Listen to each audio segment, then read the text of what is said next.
Ralph Williams. Here. Thank you. I'd like to have a motion to revise the order of the agenda and to push application ZBA 22-012 to the top of the agenda. So moved, Anthony. Second? Second, BJ. All in favor? Aye. Opposed? Abstained? It's unanimous. Okay, we'll begin with ZBA 22-012, which I will read into the record. ZBA 22-012, Brandon Eastwood and Oliver and Georgiana Eastwood, 278 Georgewood Road, Summers, seeking a variance from section 214-7.7, parenthesis 4, of the 10-foot required setback for a driveway to install a driveway 3 feet from the property line in the A1 residential zone. You are welcome to come forward and make your presentation. Question. You said 4 feet of the 10 feet on the application here. It says 7 feet of the 10 feet. I believe. Yes.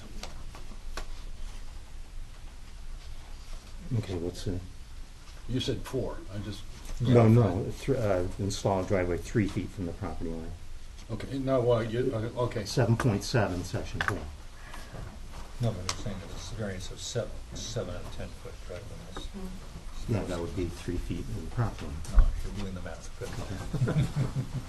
good. We need to have a proof of the notification of the butters, please.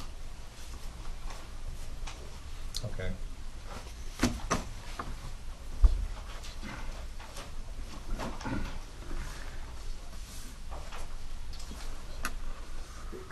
All right, thank you, kind sir. Let the record reflect that we did receive proof of notification of the butters. Thank you. The floor is yours. Okay, for the record, J.R. 3 J.R. Russo and Associates here representing Brandon Eastwood. I'll let you hold that one. This is Brandon.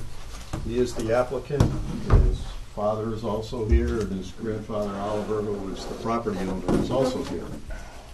So this application involves a variance, as we said, of the driveway setback regulation from a property line in order to create a new one-lot subdivision, which Brandon will be building a house for himself and his wife to the rear of the property. And what we find is we're over here on Georgewood Road, basically right at the north side on the Enfield town line. So those of you who are familiar with it, if you've driven by there, it's essentially an agricultural field. It's been in corn for a number of years, silage corn. And if you were to drive by and look at it, you'd probably say, well, it doesn't look like a wetland to me. However, when you go on the town GIS and click on it, it shows some wetlands. We had the soil scientists go out and look at it. Sure enough, there is. It comes right up into the cornfield and actually almost up to the property corner. So what I'm showing you here is Georgewood Road located on the bottom, north side, Enfield town line, just a little bit this way. And the property line here, Mom and Dad are over here. Grandpa's land is here. This would be our new lot frontage with the driveway going back to the rear. What I've got highlighted here in blue is the delineated wetland line. And it almost comes up to the property line. It's very close. The other thing that comes into play is a fire hydrant that's located right here that I've got in red. So we've got a couple of things going on. So my original design and layout was to, okay, well, I can't meet the 10 feet. And if I do, I'm really crowded to the fire hydrant, which I already visualized the snowplow coming and knocking it over when it's buried in snow. So I said, well, let's move it over and get it on the other side. So we did that, come up through like this and put an application into the Wetland Commission, and we're getting some pushback, I guess we might say. They think there's too much disturbance. The wetland or the driveway should be over here somewhere. This is about 3,000 square feet of wetland disturbance. So they said, well, why don't you go to the Zoning Board of Appeals and see if you can get a variance? I said, okay, well, we'll try that. I mean, I suppose it is a legitimate hardship. It's a wetland situation. We're trying to stay out of it, or at least reduce the disturbance. So Plan B is here. So now you can see we've moved the driveway over to the right substantially. We've actually kept the driveway itself out of the wetland. However, there still is some grading within the wetland associated with the driveway, but we've reduced the disturbance from a little over 3,000 square feet to a little over 300 square feet. However, in order to do that, I'm crowding myself to the property line over here to about 3 feet away.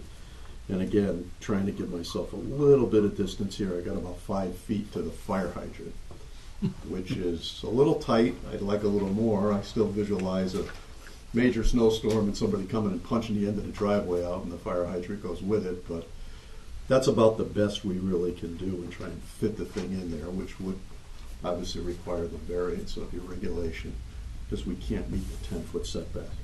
Now what we've done is once we get by, come around the wetland, then I'm flaring it back over it, and we're getting that 10 feet that's required within your regulation. So again, a variance of 7 feet to allow a driveway setback to 3 feet to fit this in there and reduce the amount of wetland disturbance. And that's what we're asking for, with the hardship being the location of the wetland and trying to access the property. And the wetland actually goes all the way across right into the woods, so there's no other way to skirt by it, I guess we could say. Very good. Does anybody have any questions? Pardon an ignorant question. Is there any way to would either, I presume that's the Hazardville Water Company that provides the hydrant. Between believe them and it the is. fire department, there's no way that the hydrant could be. They would be willing, probably making you pay for it. It could be But moved. It could yeah. be moved, but it would require, yes, the Yes. homeowner to pay for the Yeah. relocation of the hydrant, which I'm not sure exactly what that would cost, but I would guess somewhere between $5,000 to maybe $8,000 to. That's about To what it costs to relocate it. replace a line from the street to your house. It would be fairly expensive. Any other questions? Yes. From the street to where the driveway is actually in the 10 feet, Yep. how many feet is How far? that?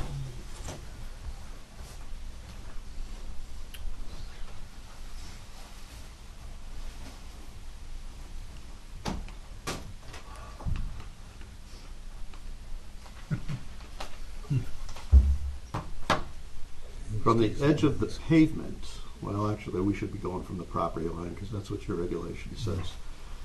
To where we get back to 10 feet is about 75 feet back from the street line, the property line, not the edge of pavement. So Okay. from the property corner, about 75 feet back, and then we're back to the 10-foot setback.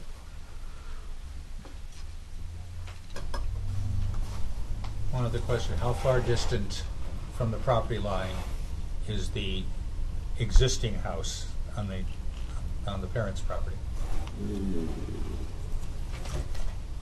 That I'm I not just want to determine whether, how much of an impingement there'd be, for a neighbor, whether a friendly relative or a Right. future owner. Well, I don't know the exact number, but from my house to the property line we're talking about, I would guess 60 feet, 80 I feet, was going to say 100. maybe 100. Yeah. It's Okay. not, we're not sitting on the property line. No, that's more or less what I So- wondered. It's a pretty good distance. I have a question. Yep. Okay, so are we when I did the research and looked up the properties, there's a 14-acre piece of property and there's a 1-acre piece of Right. property right in the middle of it. This is the 1-acre house lot here next door. Right. And then the grandfather's property and the grandmother's property wraps all the way around it, which is just what you said.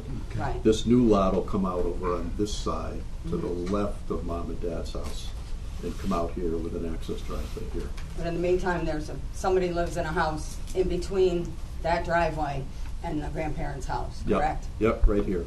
That's his mom and dad. That's the house that's about 80 to 100 feet away. Okay. Any further questions? Not for me. Yeah, where is the house gonna be in relation to that, looking at that driveway? Okay, so if we look at the match mark here, unfortunately, it's ways it back. So here, we come back down to here, the driveway continues up. This is the back property line of mom and dad's house here. Okay, The road's down here, Brandon's house is up here. So it's out behind mom and dad's house in the field. so right now, what I'm understanding right now is that even though it's not on the 14 acres, So you want to take an acre or so off of the property? Is that Out what of you're- the 14, Right, correct. okay, to build this house up in the back. Correct. Okay. Create a new lot But out of right the now, that piece of property that you would be abutting Mhm. is also a family member's Correct. property, is what you're saying? Correct. Yep. Okay. It's all family. Anything else? Does the public have, anybody in the audience have anything that they would like to add? Okay, Well, I also thought something else. So are there regulations you're gonna have to look into, is how close you can build a driveway to a fire hydrant? There's no regulation that I'm aware of. I mean, if you go down the road, you'll see, obviously, as you travel down the road, they're fairly close to the side of the road because they need to hook to them. I happened to look when I pulled out of my street on the way over here. There's one on the corner that's probably maybe 5 feet off the edge of the pavement, if I had to guess. Off of somebody's driveway or No, off of the street? a street. Well, A I street meant off of the intersection. driveway. Off of a Yeah. driveway, I don't know of any regulation, to be honest. anything else? What's the turn radius as you come down the driveway At the road? at the road? Yeah, 5 feet. 5 foot, okay. Yes. So fuel trucks and, Yeah, it's 12 feet wide. They'd be able to make that. oh, okay, It's a 12-foot wide driveway. okay, that's very good. Anything else? I'll good. let the record reflect that BJ and Ralph will be voting tonight. Okay, then we're going to close the session. Move into the discussion decision portion for application ZBA 22-012. I'd like to get a motion to approve the variance ZBA 22-012, Brandon Eastwood and Oliver and Georgiana Eastwood, 278 Georgewood Road, Summers, seeking a variance from section 2114.7.7, section 4, with a 10-foot required setback for a driveway to install a driveway 3 feet from the property line in the A1 residential zone. So moved, Dan Thayer. Second? Second. Discussion? All in favor? Aye. Opposed? Abstained? Motion passes unanimously. Thank you very much. You're welcome. Jen will run an ad and a legal notice in the JI. Once that hits the paper, there's a 15-day period that anybody could appeal this decision. After that, you're free to go and do your thing. Thank you. All right? You're welcome. Thank you. Okay, let's move on to discussion decision on ZBA 22-006. Ken Pryor, 364 Mountain Road, Summers, appeal of zoning enforcement officer's decision regarding sale/service of food by Summers Mountain Properties LLC, Worthington Winery, 359 Mountain Road, Summers.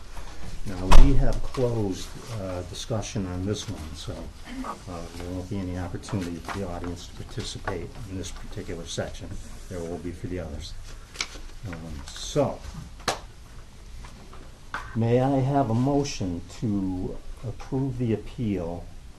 I have a question of point of order, Okay. which is that we, one of the people who was designated for the hearing on this application at the last meeting is not present tonight. I'm trying to, I guess the other four are here, but you can't, can we have someone fill in who was not Well, designated? if they were here at the hearing, you can. I think all That's right. the 5 people sitting Yeah. Okay. were here last time, All right? right. All right, I just wanted to be clear, Yeah. okay. Okay. All right, and we all were here, all the rest of us were here. So I'd like to get a motion to approve the appeal of ZBA 22-006, Ken Pryor, 364 Mountain Road, Summers, appeal of zoning enforcement officer's decision regarding sale/service of food by Summers Mountain Properties LLC, Worthington Winery, 359 Mountain Road, Summers. I'll move. Second. Okay, before I get into the discussion, I just want to clarify that a vote to approve this appeal would obviously grant the appeal, and a vote against would uphold Jen's ruling. Okay, so just so we're clarified on that, what we always do. Correct. If you vote yes, you're sustaining the appeal Right. and overruling. We just put the motions in the positive. So, discussion? If you'd like to respond, it's Chairman's prerogative. I guess Jen has something to say. Or question. Jennifer Roy, for the record, zoning enforcement officer. You're voting to approve the appeal and uphold that they are running a restaurant. Right. Is that correct? Yes. If it's, So they can't, so does that mean no service? I think we should clarify, Carl, no service of cheese and crackers or anything? I think if, just by voting to grant the appeal, I think it leaves us open for, the appeal was that no service of any food or holding events, serving dinners. So just for enforcement purposes, I think we need a little. Well, the appeal is whatever it states in the documents themselves. Yeah. Well, the motion to approve is for the purposes of discussion. Right. Yes.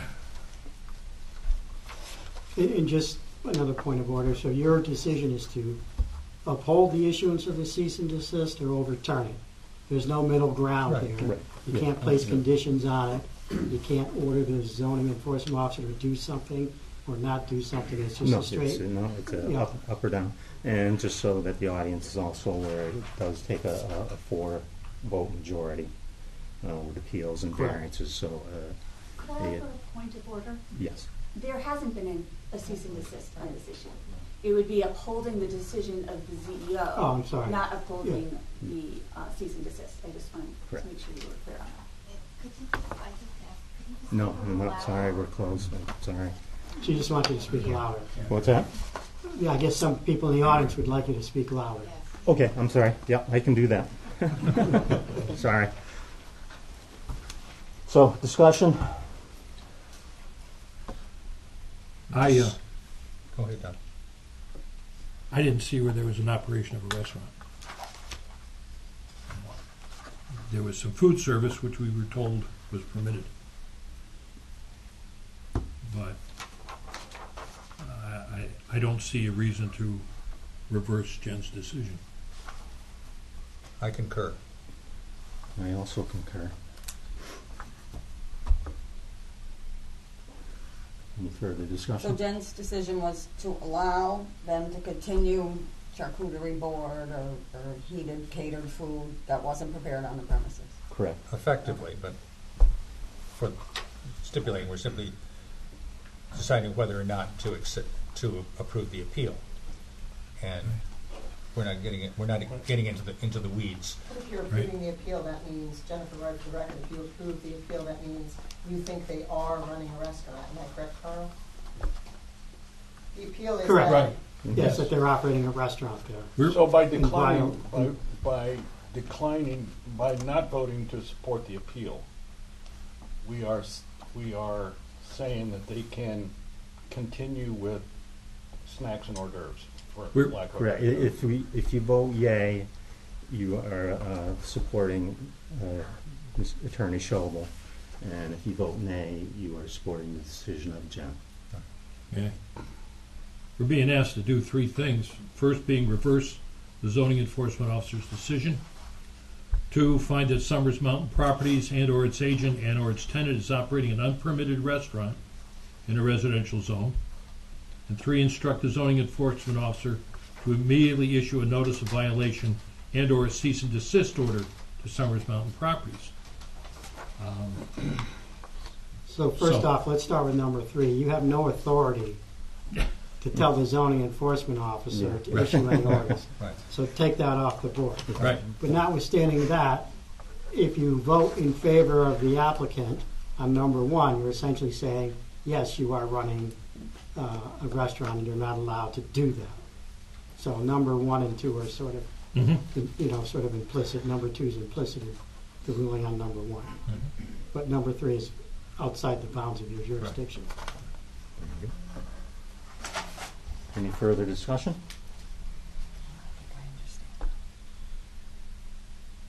All in favor? Opposed? Nay. Nay. Abstain? Appeals denied. unanimously. Now we're going to move on to the public hearing for application ZBA 22-007, Ken Pryor, 364 Mountain Road, Summers. Appeal of zoning enforcement officer's decision Well, you can regarding do it when tents, canopies, and/or awnings. This is continued from 12/13/2022. Now, my understanding is the continuance was specifically so that Attorney Shoger could present additional documentation. Yes. I believe that is the case. Good evening, Mr. Chairman, members of the commission. I have additional documentation for you. First, there was a question about definition of tent, and we did have a definition read into the record that Attorney Landolina Googled, but I also have a Merriam-Webster definition that I'd like to enter into the record. I have one for each of you, and it's on the second page. It's an internet printout, so it's a little bit kind of funky, but that's not a That's legal term, right, but yeah. I think this is exactly what Attorney Landolina did read into the record. I think it's close. I'm not sure if it's exact. It may be Because exact. I have Merriam-Webster app on my phone, and I looked it up while I was speaking. Okay. It was. Well, now we have a paper version. We're killing some trees. And again, now that we're in open session, before we continue, I do have 4 emails that were sent. One by Christina Acuzzi, if I'm not mispronouncing it, Michelle Hackett, Laura Siren, and from Todd and Lisa Weigel. And all 4 were in support of allowing the winery to continue catered events and have weekly menu charcuterie boards. Now, were these the ones that you, all Yes. 4 of these are the ones you sent to Yep. us, or was one of them a late one? Correct, and I don't know how the attorneys want to handle all of, I've got about almost No, 15 more. I've got the emails at home. I just wanted to, for the purpose of the minutes, the only reason I'm asking. You already received those ahead of time. Right, yeah. I have about 15 more. Basically, I don't know if you're able to have it for the record on all of the remaining applications, so it would be, no one stipulated which application they were referring to, just in favor of the winery, so I'm assuming it's probably Were- for Were they the all, 3 were they remaining all in favor? applications. I believe so. I mean, I can read each name and address for the record if you want. some of them mention various aspects of the operation. Some might mention tents, some might mention whatever else goes on there. So they may not all be applicable to this particular hearing, but hearing no objection from council, I would say, that anyone mind if they're all in the record for all the following hearings? I All don't, right, yeah, I think they should all be admitted. yeah. They're generally in support, and it's hard to parcel out which portions Yeah. Right. are applicable Right. to each application, so I think They can just reflect the board You can that they're all in consider support. each of these in all of this hearing and the ones to follow. I'll probably visit your office on Thursday to get the names, just for the record, that's fine. Okay, do we need to state it though on the record during the meeting? No, you can just say there were 15 emails, which are That's now in possession of the secretary, Very Count good. to make sure. or how many there are. That has been stated, and we shall move forward. Oh, sorry. So, if you remember, at the last meeting, and you can add this to your binder or not in the picture section, but at the last meeting, there was discussion about the use of the bridge and awnings, and whether or not winery events were occurring on the bridge. And so my client had pulled up on his phone the I guess it was a Facebook post. I'm not certain. It was a Facebook post with a picture of the covered bridge and some messages about the newest wine at the winery, and come and see the bridge with the train set up in the village or whatever it said. And we just want to put that into the record. I think you read it in last time, but.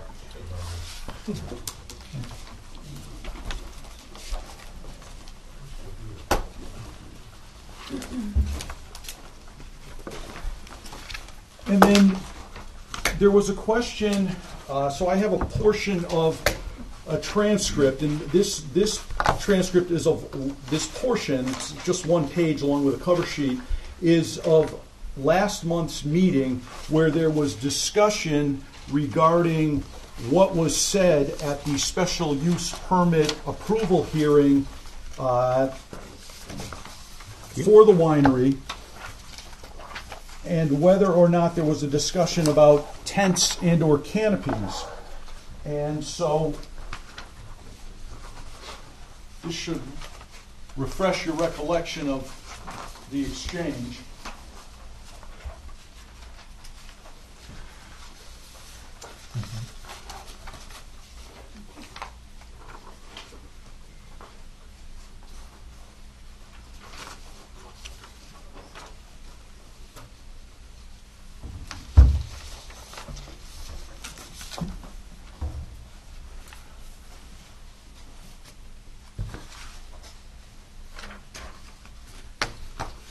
And so I have for each of you the entire transcript of the February 7th, 2022 approval. It's only 37 pages. There are, for the public hearing, for the actual entire public hearing for the winery, there are almost 500 pages. But this is the meeting that was referred to. And the word tent is mentioned on exactly 2 pages, page 9 and page, I believe it's 36. The word canopy is not mentioned at all. And so there was no discussion regarding tents versus canopies and what was permitted and prohibited, other than the fact that tents are not prohibited. That is the extent of the discussion. Not prohibited, permitted? Permitted, you meant. Tents are not Prohibited. Are prohibited. Did I say permitted? You said are not permitted. Are Are not permitted. You said not. You said not Oh, prohibited. Not prohibited, Thank ergo you. permitted. Tents are not permitted, they are prohibited. And that's Specifically, specifically. on yes. page, Page 36, I believe. And it's in the special use permit as well. Yeah, 36, line 14. No tents shall be permitted. Okay. And the only other place that tent is mentioned is on page 9. And that is also on line 14. And this is, I think, Attorney Landolina reading what some of the conditions might be. There was a draft approval motion. And so I think you have to go all the way back to about page 3 to see who's talking. And it is Attorney Landolina. And he says he had drafted a motion to approve, and on page 9 it talks about the tents. And that's it. That's the entire discussion of the tents. So I wanted that in the record. I'm happy to answer any questions. But I think, did we have anything else? Okay. May I be heard, or would you like to ask questions of Attorney Schobert first? Do we have any questions for Attorney Schobert?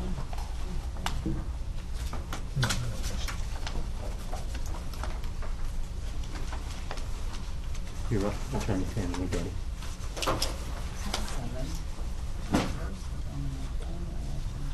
Thank you. For the record, Attorney Dory Fanicoletti, representing the Murdochs and the winery.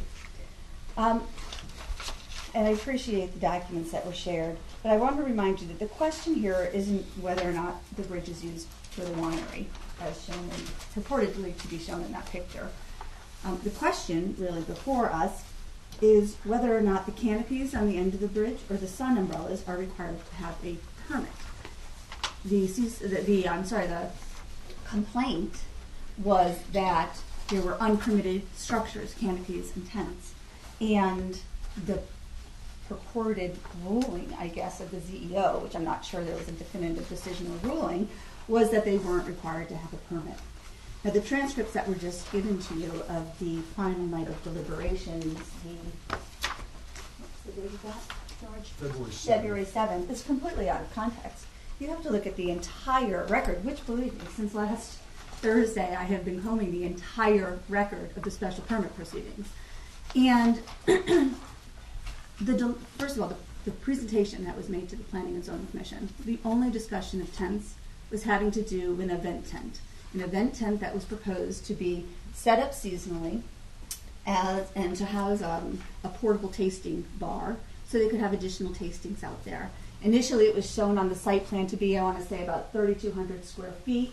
It was revised during the course of the public hearings to go down to 1,800 square feet.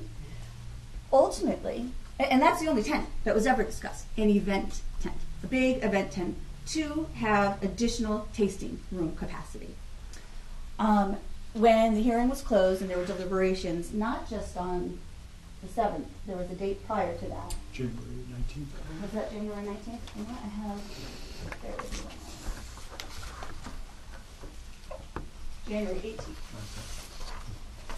On January 18th, and I didn't make a copy of that full transcript for you, but the discussion there was, we're not comfortable with the event tent as proposed because the traffic report that evaluated trips did not contemplate that additional capacity. So we're uncomfortable allowing the event tent. And you know, had their traffic report addressed it, maybe we would have considered it, but they didn't address it. So that's ultimately why they directed Jennifer Roy, Carl Andolina, whoever, to go and draft them some motions for their final night of deliberations. One being, we're not comfortable with the tent. So if you look at it in context, they weren't talking about pop-up little tents. They weren't talking about the sun umbrellas. They weren't talking about the canopies on the end of the covered bridge. They were talking about whether or not the event tent would be permissible. That is all that restriction applies to. And I don't want to go and rehash everything that I said at the last meeting, but we still maintain that the sun umbrellas and the canopies off the end of the covered bridge are allowed as accessory structures. They are accessory structures that are incidental to a use that's permitted. The use that's permitted is the covered bridge, which was specifically allowed during the 2000 special permit deliberations and approval, and the outdoor grounds near the pond were specifically allowed as part of the outdoor recreation uses, all part of the 2000 special permit. Those are specifically permitted uses which can have accessory structures attached to them. In a residential zone, do you ever have anyone coming to you to ask for a zoning permit or a site plan approval for a canopy hanging off their house, or an umbrella in their deck patio out back? No, you don't. The regulation is clear. It's permissible, it's permitted as an accessory use. I would suggest it doesn't even require a zoning permit because, again, in residential zones, you don't require a zoning permit for those types of things. In the alternative, the absolute most these structures could require would be a certificate of zoning compliance, which is akin to a zoning permit, which is a sign-off by the ZEO. It doesn't require a full permit. I don't think it requires anything at all, but at the most, your regulations might be ready to say that that's required. And if that's the case, we'll file that tomorrow if that's your direction. But I want you to be careful opening that door, because if you require this applicant to get a permit for a canopy or a sun umbrella on their property, all of a sudden you're going to have to start requiring that of all of your citizens. And I don't think that that's what's intended. That's certainly not custom and habit and how things have proceeded to date. I don't have anything else to add. If you have questions, I'm happy to answer. Questions, anybody? Okay. Do we have any audience participation? Before you speak, please state your name and address. George Roberts, 8 Autumn Lane, Summers. As I saw in the paper, I've been to the winery one time, and I think it's a great place. I think it's, you know, when I went there in the early stages. There's no umbrellas, no covering, whatever. I think that should be allowed, and even to go as far as, I don't know what your description of a tent is, but something that doesn't have 4 sides, but yet is a covering for people who don't like to be in the sun, but yet like to be out and enjoy the property. It's a great property, and I definitely think that it should have sun barriers, however you want to call that, and that's kind of where I am with that. I have 2 neighbors next door who are Dave Rogers and Greg Wentworth, who also live in Summers Village. They're attending that meeting. They would also be in favor of it. that's about all, I guess. Thank you, sir. Anybody else? Bob Garlick, Juniper Hill Drive. I guess what I don't understand about this is the tents down by the pond. They've been there long before in the winery. Okay, same with the canopies. I guess I just don't understand what the benefit is for anybody to object to it. How has that affected anybody in a negative way? It seems like this is just more picky stuff just to hassle these people. That's my point, and I welcome the shade. My neighbor has one of the exact tents in his yard, and I'm fine with it. Thank you. Anybody else? Ma'am? My name's Deirdre Barbo. I'm up on Hangdog Lane in Summers. I just have a question.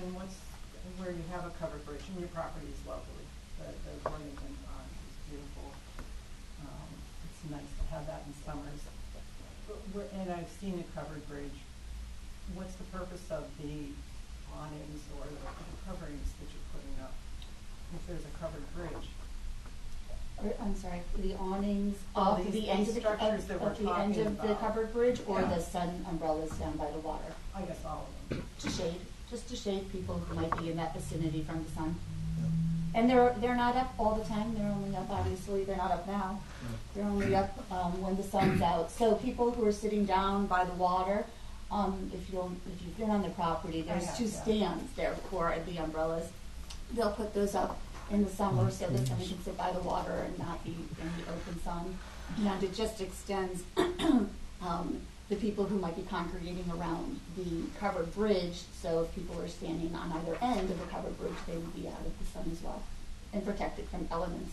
Right, and the covered bridge is pretty big to begin with, so that's why I question why you would need, extensions. Mr. Chairman, if I could interject, Yes, we're normally not going to we- have an audience debate within the. No, okay, so yeah. I'm just asking, so, and what are, this, The other thing I remind you, the purpose of the structures is irrelevant to your consideration. Right. Whether they meet the zoning regulations or not. Any other comments? Ryan Garvey, 49 Mountain Road. Been to the winery a good half a dozen times. I also go to a dermatologist every 3 months or so. I like as much shade as possible when I'm out there in that beautiful area that they have. That's all I have to say. Thank you. Thank you. You had somebody over, yes. Dan Scully, 63 Collins Road. Regarding the tents, I mean, we know we all went through COVID. Tents were popping up all over the place. Every restaurant, Bond 124, Joanne and Sonny's place. So that, to me, is a discussion that should just be buried under the carpet and just move on. Just move on. So, and I would like to ask one more thing. I know there's a few people in here, not a lot of people, but can I just have a show of hands who is for the winery? Mr. That's Chairman, my case. for the record, Carl Andolini, as you know, you don't do zoning On the by, plebiscite. so. Thank you. Yeah. Anybody else?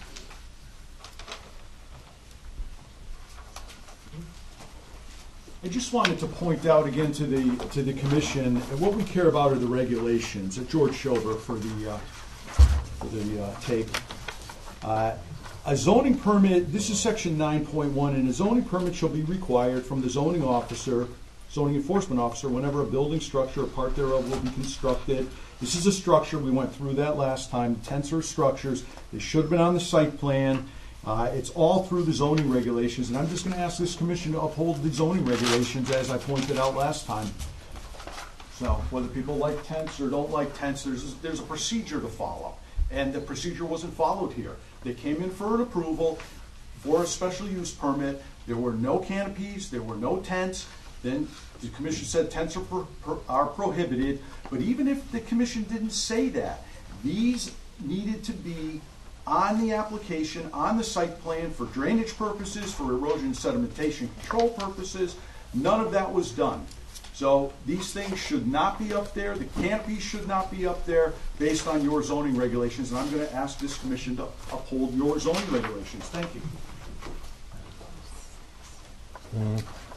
If I may, I just have one thing to counter on that. As Attorney Schober said, that this wasn't on the 2022 site plan and special permit. However, I do have that plan here that was part of that record. I'll be happy. I only have one copy. I'll be happy to show you in 1 second. I just want to find what I'm looking for. And on sheet 3 of 5, existing conditions plan prepared by J.R. Russo. Again, it's taken from the return of record from the special permit application. I don't have the exact number on it, but it's a plan dated 11/18/2021. It does, in fact, show the location of the umbrella canopies. So that was on there. I can show you the whole plan if you want, but the umbrella canopy.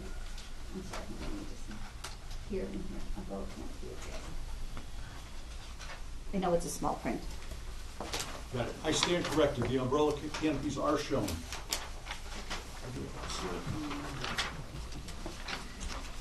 Would you like me to submit that for the record? Yes, That too? please.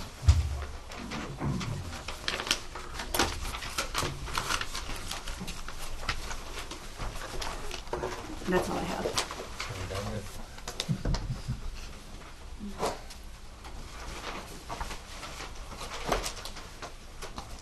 Anybody else? Any board members? No further questions? Okay, we're going to close this application. ZBA 22-007 is closed. Do we want to act on this, or do we want to move on to the next 009 public discussion? Okay. Okay, we'll move on to ZBA 22-009, Ken Pryor, 364 Mountain Road, Summers. Appeal of zoning enforcement officer's decision / enforce cease and desist order regarding lighting and regulations regarding campgrounds, storage container, and screening of loading areas. You're up.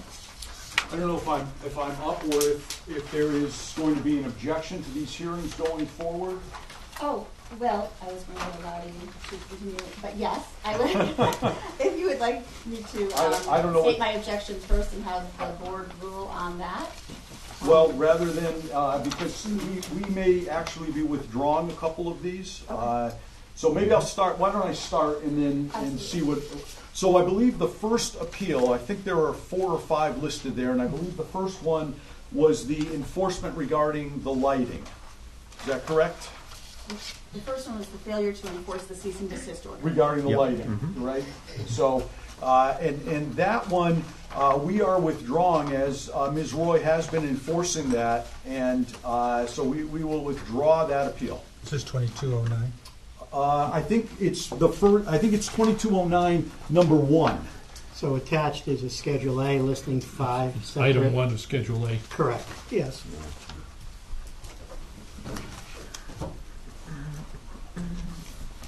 So, Mr. Chairman, before you move on, just in the interest of, I guess, time, there's a jurisdictional question which I think you should decide before we go forward and allow any presentation on this. And so, having withdrawn number 1, we're left with essentially 4 allegations relating to the failure of the zoning enforcement officer to take specific actions alleged by the appellant, claiming that the failure to act is in of itself an appealable decision. As you know, under the general statutes, your jurisdiction is to hear and decide on matters of variances. Another one of your duties is to hear and decide when there is a claim that a decision requirement, help me out, third wing here, a decision. I don't have H6 in front of me. Order, an order, decision, or a requirement of the zoning enforcement officer is being challenged. Here we've got a claim that the failure of the zoning enforcement officer to enforce the regulations fits into one of those three categories. So typically a decision is something that, there's been a decision made, like a decision to issue a permit or what have you. An order would be, obviously, more often than not, a written order saying, stop doing that. And a requirement would be an issuance of typically a written document that says we're requiring that you do that. So there are cases on point that say the failure of the zoning enforcement officer to enforce the regulations does not fit into those categories. It is neither a requirement, a decision, or an order, because nothing has really occurred here, that there hasn't been any of those actions by the zoning enforcement officer. And the cases would go on to say that the proper remedy for an appellant would be to seek what's known as an order of mandamus from the Superior Court. A mandamus is an action whereby any person can go to the court and say, it's typically used in a municipal setting. The town has a regulation, it's not enforcing that regulation. Judge, tell the town to go enforce that regulation. So, in my opinion, the 4 remaining allegations listed on Schedule A are matters over which you have no jurisdiction. So to even go forward at this point, in my view, would be violating the laws of the state of Connecticut. So based upon that would be, again, my recommendation that you take a vote and find that you have no jurisdiction and then move on to the next appeal. Now, obviously, I would think that council would be, to the extent they have comments and if they want to make them with respect to this issue alone, that they should be allowed to do that. Good. So with respect to that issue, number 5 on the list is withdrawn as Ms. Roy did issue a cease and desist regarding the campgrounds. So that is right, 5 is the campgrounds? Correct. Yes. Yes. And then number 2 is this, is that the storage? 2 is the screening of loading areas. Screening of the loading areas. And my understanding is Ms. Roy is following up with that. She's told the applicants that they have to do that. So we'll withdraw that for the time being, and if we need to, we will bring a writ of mandamus, or we will appeal any decision that's made, but it's my understanding that that is moving forward. The third one is the storage container, I believe, and it's my understanding that Ms. Roy has told the owners that they need to obtain site plan approval for that storage container, and that therefore she is moving forward with that, and we can withdraw that. And number 4 has been rephrased and is now an appeal, I think it's number 11, 22-011. And so we can withdraw this and we'll hear it after, in the order that you're taking things tonight. So Attorney Schober, are you saying that appeal 22-009 is withdrawn in its entirety? I guess it is. Okay. Let the record Without reflect that. Very good. Okay. Let us move on to ZBA 22-010, Summers Mountain Properties, LLC, 359 Mountain Road, Summers, appeal of cease and desist order issued by zoning enforcement officer dated October 31, 2022 regarding parking and lighting. You go first. Thank you. May I use this just to kind of put my absolutely. notes on? Thank you. For the record, Attorney Dory Famigletti representing the Murdochs and the Summers Mountain Properties. This is, as you stated, an appeal of an actual cease and desist order this time. There was a cease and desist order issued, which you probably have a copy of in your documents, dated October 31st, 2022, and it cited 3 issues. The first being a violation of condition number 3 of the special use permit that states that parking for the winery is limited to 30 vehicles. The second was condition number 5 of the special use permit that states that amplified music outside is not permitted. And the third being, it cites section 214-7.3 of your regulations, which are the exterior lighting standards, and Ms. Roy cites a couple of different provisions thereunder. We did take an appeal of the parking and the lighting standards. We did not appeal the amplified music outside. That was a condition of approval. My clients and I have spoken about that. They are not pursuing an appeal of that. If they ever chose to want to have amplified music, they would have to go back to the Planning and Zoning Commission and seek a modification. I don't know what their plans are in that regard, but that's not what we're here to talk about tonight. We're here just to focus our discussions on parking and lighting. So the applicant claims in the appeal that we're not exceeding 30 vehicles parking for the winery. And just so we know how we came up with 30 vehicles, I think some background is important. The 30 parking spaces is really based on the traffic report. I don't expect you to read this entire thing. This is the traffic. I'm going to summarize for it, but since I'm referring to it, I do want to submit a copy. This is was Exhibit 10N in the special permit appeal. I'll pass this out. 1, 2, 3, 4, 5. Do you mind passing them down the table for me?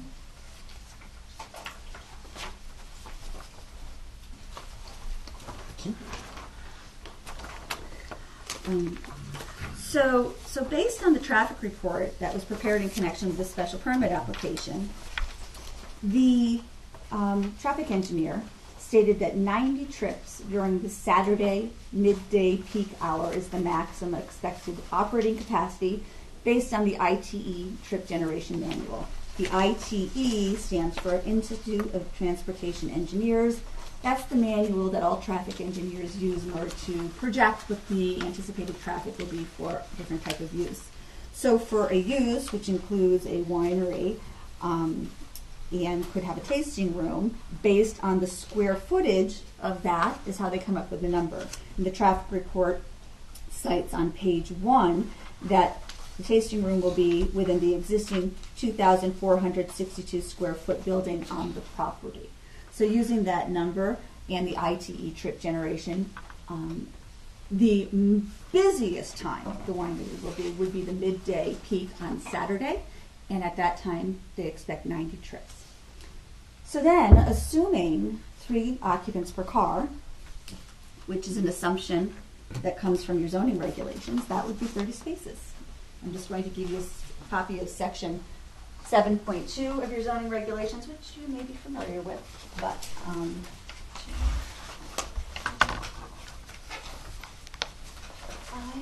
if you wouldn't mind passing that down.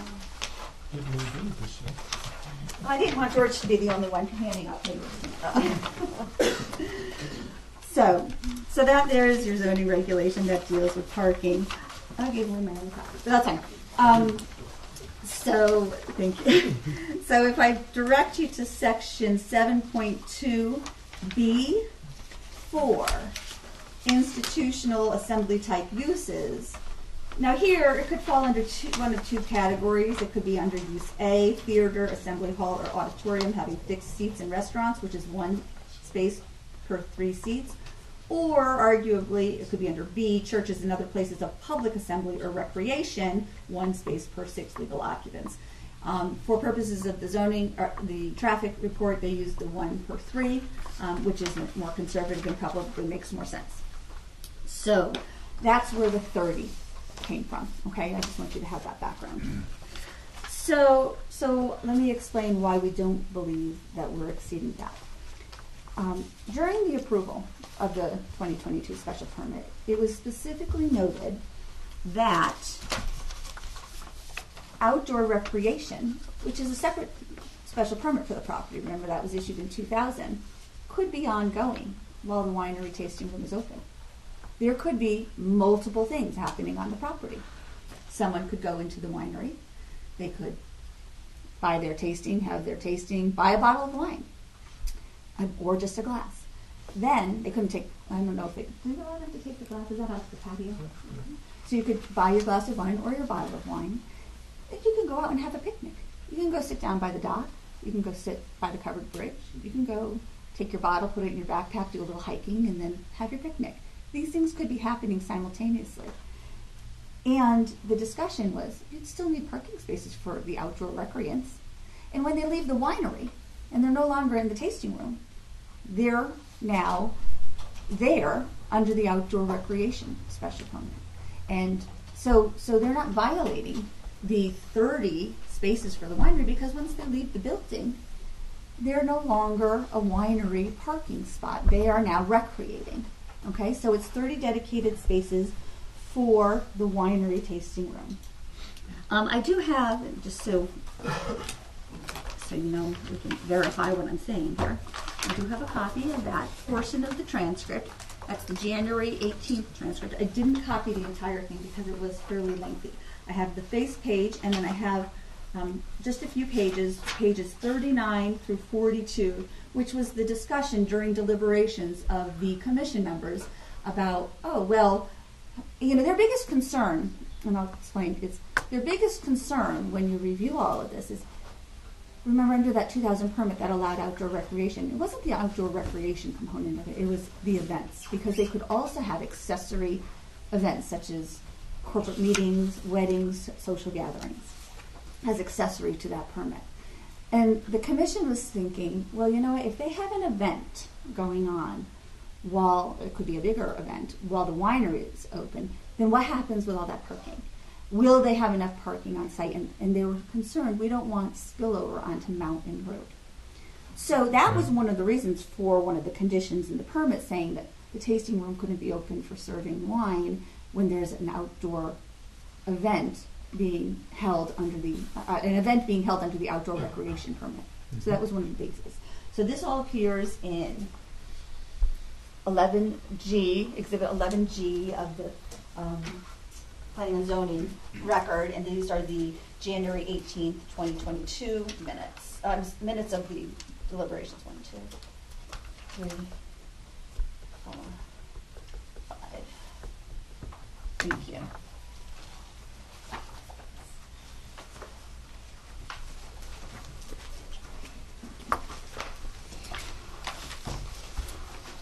So I don't want to read it all to you, but again, I've given you the excerpts from the gist of it. Page 39 starts off around line 16 with the chairperson saying, I think we need to come up with a way to delineate that one use doesn't commingle with the other. It goes on to the next, to the next page where the commission members are talking about, well, the parking impact. Commissioner Conklin says, I see outside use, which I mean maybe there'd be some parking impact there, but I see outside use not really having an effect on the property. She says that up on the top of the page. So that's where they get into the whole issue of, well, we want to make sure that there's enough parking for everybody, okay? So, but they also are clearly contemplating that outdoor use and recreation will be happening, and very well may be happening, when the winery is open. Again, I'll let you go ahead and read the rest of it. The rest of those couple pages deal with how if there's an event happening, that perhaps that could have a bigger impact, and that's why they came up with their limiting language. So I have just a couple of questions, if I might ask your ZEO, in connection with the cease and desist order. And may I ask her directly? Jen, when you issued the cease and desist, before you issued the cease and desist order, stating that they had more than 30 parking spaces, I have a question. Did you personally observe that, or did you base that on complaints from Mr. Pryor? Jennifer Roy, for the record.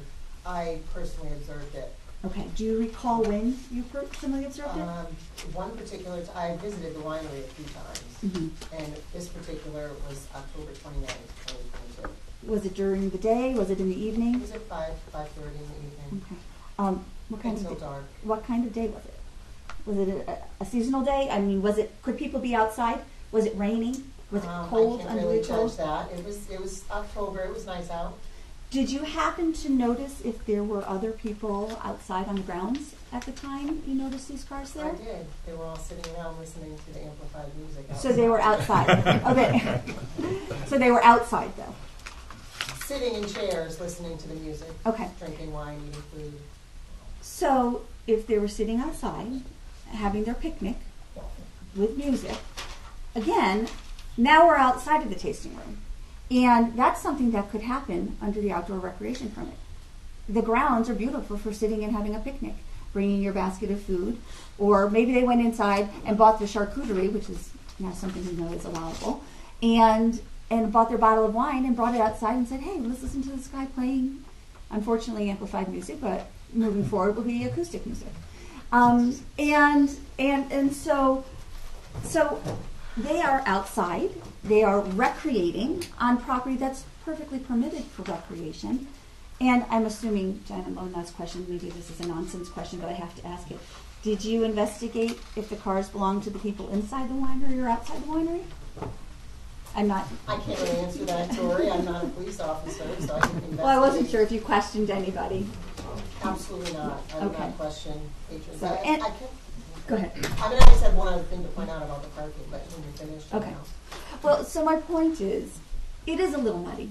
And everyone knew it was going to be a little muddy because you have the two permits there. And you know what? My clients don't want to have these arguments and fights with their neighbors or with the town all the way through. And we need to come up with a solution to that. But the solution isn't necessarily here because recognizing that it's muddy and there's the two permits and parking allocated to both uses, it's very reasonable to assume that all of those people that were sitting outside having their picnics were not winery designated parking because now they were recreating.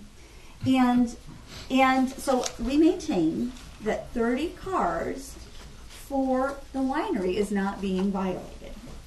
Another reason we're comfortable saying that it's not being violated is because the maximum occupancy of the interior tasting room is 100 occupants, but that's maximum. That would contemplate people on not only the main tasting floor, but upstairs as well, and even downstairs in the kitchen area. According to my clients, they rarely see more than 50 tops people in the actual tasting room. And even if we're assuming now 2 people per car, forget the 3 people per car, then we're looking at 25 spaces. So with regard to parking, we don't believe that there's any evidence that the winery use is exceeding the 30 parking spaces that's permitted under the special use permit. Did you have something else you wanted to add? Jennifer Roy for the record. I just wanted to point out and kind of give a little rebuttal to the parking. In the special use permit condition number 3, it says parking for the winery is limited to 30 vehicles. It doesn't say tasting room. And as I mentioned, on several occasions I've visited the winery. There's no clear-cut employee parking, winery parking, recreational parking. So in my opinion, I stand by the cease and desist that they violate this condition, and if they feel that they're not, I would recommend that they have a site plan modification from the zoning commission and a condition modification, show them, and I know you've been asking for a lot of signs for things, but it's the only way that it can be enforced, and it's the only way that it's clear. Is everyone going to park in the tasting room parking only and not, they go in, they get it. There may be 20 people in the tasting room, but again, I've personally witnessed several people outside, and it's great. It's a great environment, the recreation, they don't bottle wine. But maybe there's different parking for hiking. There's people that are there that aren't getting wine. There's enough land that they can maybe try and at least put some directional signs and parking signs, and at the very least, have your employees park somewhere so they're not in the count. It was well in excess of 35 to 40 when I went. One question. Under the pre-existing 2000 permit for outdoor recreation, were there any parking stipulations in that? There was not. There were not. Okay. And on that topic, that's a good point. It's my understanding, after having reviewed the record, please correct me, either Mark or Jen if I'm wrong, all of the parking for the winery was existing parking. They did not need to do any site improvements to create new parking spaces. And in fact, they had way more than 30. They might have almost up to 100 on that gravel parking pad up there, where the parking existing is now. So parking was not created for the winery. All of that parking area previously existed for the outdoor recreation. There was no stipulation as to maximum number of parking spaces under that permit. So maybe they had more than they needed. Maybe they needed that much from time to time for overflow. I know that there is some talk about how in the past there were some fundraising events and there were a lot of people on site for those.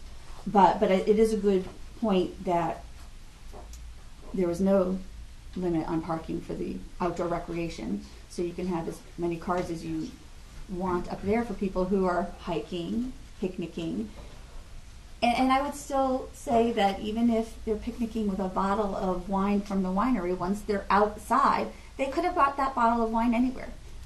The fact that they went inside to get it and then came out to have it, they could have brought that from home, they could have bought it at the grocery store, at the liquor store, where have you, and just planned on having their own picnic.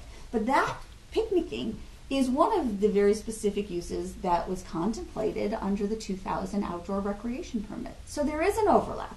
And it's an enforcement nightmare. I really do feel bad for Jen because it is an enforcement nightmare because of that overlap. But I think that there's definitely question as to once these people exit the tasting room and then are outdoors having their picnic, what group do they fall in? Do they fall into the winery or do they fall into the outdoor recreation? And arguably, I would say they fall into the outdoor recreation. Another thing that I thought was very interesting in having reviewed the record is that 30 number. There was, correct me if I'm wrong, but I didn't think there was too much hesitation by the commission. If the applicant had asked for more, I think they would have given you a bit more. There was no discussion. Because they, and I actually remember in the deliberations there was some talk about, well, we're going to give them what they asked for. They asked for 30, we're going to give them 30. That's what's in the report, that's what they asked for. But there's ample up there, and I do recall in the deliberations, the chair, I'm not sure if it was a chairman or a commission member, saying that if they need more, what they have to do is come back and ask for it. It's not like they need to build more, it's there, so if they need more, they can just come back and modify that. Now, keep in mind, my clients, anytime they receive anything, there's been an appeal. So it's not only as simple as let's go back and ask for a modification, that just opens us up to another appeal. The priors have appealed the regulation change that allowed for the adoption of the farm wineries in the first place. They've appealed the special permit issuance for the winery, and they've brought a handful of appeals to you for alleged zoning violations. So it's another opportunity to open themselves up, unfortunately, to having to pay me more money and continue litigation with an ensuing appeal of modifying that. And I don't know that it's necessary to modify it because I think, again, based on the traffic report, the maximum occupancy that's being found inside the winery, that I can stand here with a straight face and tell you we don't believe that for the winery more than 30 spaces are being used. That's what I have on the parking. I don't know if you want me to get right into the lighting or if you want to talk about that and allow discussion on that first before we get into the next topic. Can I make some comments on the issue regarding the parking?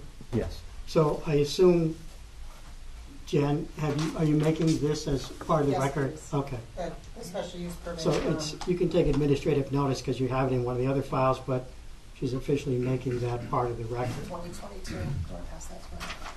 So, for the record, Carl Andolina.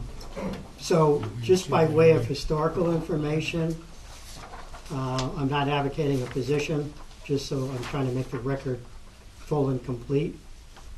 There was a case back when Mr. Roulier managed the Worthington Farm facility, the Worthington Pond, regarding the sale and service of alcohol. And I believe it was Jim Taylor at the time was the zoning enforcement officer, and he issued a cease and desist regarding the service of alcohol on the property. And I don't know if we have the 2000 permit. Is that part of the record? I don't know what it says with respect to alcohol. It doesn't say anything with respect to alcohol. Okay.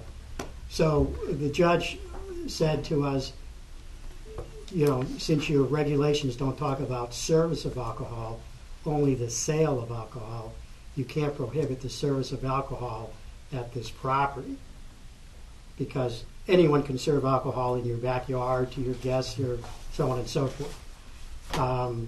But the only alcohol or alcoholic beverage permit that exists for this property is the one for the winery. The use of the property approved in 2000 does not come with an alcohol permit of any kind. So that when special events are held, the caterer, to the extent there's alcohol going to be served, the caterer brings that license with them. That permit, those permits do not stay with the land, they move with the caterer. So I guess one of the issues you'll have to decide is, if I go and buy a bottle of wine from the winery and then take it and recreate, am I a patron of Worthington Pond as a recreational facility, or am I still a patron of the winery because they're the only ones who are allowed to sell alcohol there? So that's an issue that has been raised, which I think you're going to need to at least implicitly or explicitly discuss when you make your decision in this particular matter. So, and I think what you heard from Jen was, it doesn't talk about 30 spaces for the tasting room. It says the winery shall have 30 spaces. And maybe it is accurate to say that if they had asked for 60, they might have gotten 60. They asked for 30, they got 30. The permit is very specific and says, beyond those 30, no other cars can park there who are patrons of the winery. And if you do that, you're in violation, or you can just come back and ask for more. So I think that's important that you understand that. Carl? Yeah. I go into the winery and I have a drink, a glass of wine. Mm-hmm. Then I walk outside and walk around for a while and just become a recreator, and then I return for another glass. Yeah. Okay. Do I have to move my car? No, by then your car's already towed. Now, see, this is one of the outcomes when, and we discussed this at length during the whole process. We've got two separate and distinct special permits that are trying to work together, and there may be times when the gears are not going to mesh. I don't know. This appears to be one of those times. Now, one question I would have, I was up on the property about a month ago, recreating, and I saw the area where the parking is basically a well-trodden down area. We're not talking about asphalt. We're not talking about yellow lines or anything like that. It's a gravel parking lot. Yeah, with a lot of grass maybe growing through it. Which goes back a ways. I just wondered whether anybody had ever, as part of the traffic study or the zoning study, had ever made an estimate of what the capacity of that well-trodden area was. Oh gosh, one what? Oh. And I do believe that there was some discussion about how many cars they could park up there during the special permit. Again, I was just reviewing it all. That part's a little fuzzy for me, but I think it was because they were talking about you could have 2 rows of parking, park along the back side and park along the front side. I almost think it was maybe even in excess of 100 cars, but I don't want to go on record. No, I just wonder whether a determination had ever been made. I'm not asking you to make one now. Yeah, no, and I think there was some discussion about it. I don't know if there was a specific definitive answer. I'd have to go back and look for that. But they're well over 30, as you could probably tell from seeing it. For the purposes of a recreational area, was there a traffic study done? Or was there a requirement to do a traffic study similar to what we're doing with the winery? Back in 2000? That's a good question. I don't know the answer to that. I interestingly... Do you know, Patrice? I don't know. Interestingly, our office represented Dan Roulier in 2004 when he sought some... modifications to a site plan, and the issue of sale and service of alcohol came up under the caterer's permit. I don't know that we represented him in 2000 when the initial permit. curious. So I had this box, literally this big, from the 2004 that I was combing through also in preparation for this. But I unfortunately didn't have the record from the 2000, so I don't know if there was a traffic report then. On the, I don't know if this is relevant or not, but I mean, Carl had mentioned the discussion of the sale and service of alcohol, and you're right to say that there's no sale permitted under the 2000 recreation permit. So that's why they couldn't be, even if they had an event, they couldn't sell, alcohol at that. They needed the caterer, and it had to be served under the caterer's permit, and the service was deemed allowed by court. And I expect that's why in the 2022 special permit, there was also a stipulation that says all service of alcohol shall take place within the tasting room. So now the only way the winery can serve alcohol is inside the actual tasting room. That might have also had to do something with just belt and suspenders with not allowing a tent, which would have been an outdoor service, but I don't know. That's serve as opposed to sell. Service, right. So they can their sales are from the tasting room because that's the only place they're really operating. Right, yeah. But they're only allowed to serve and actually serve. So they can serve in the tasting room. They can sell in the tasting room. But again, once they leave the tasting room and go outside and they put down their blanket and sit and have their picnic, I would maintain that that's recreating.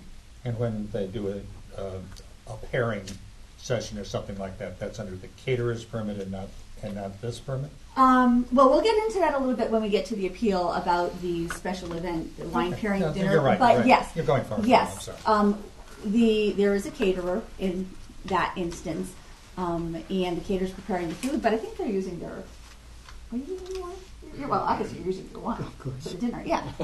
Yes. Yes. I'm sure I know whose wine they're selling, but okay. Okay, so again, now that's kind of what I had to offer on parking. Do you want me to get into lighting, or do you want to give Attorney I'd Schober? like to respond, if possible, to the parking while it's fresh. Very good. Okay. Let me just move my stuff.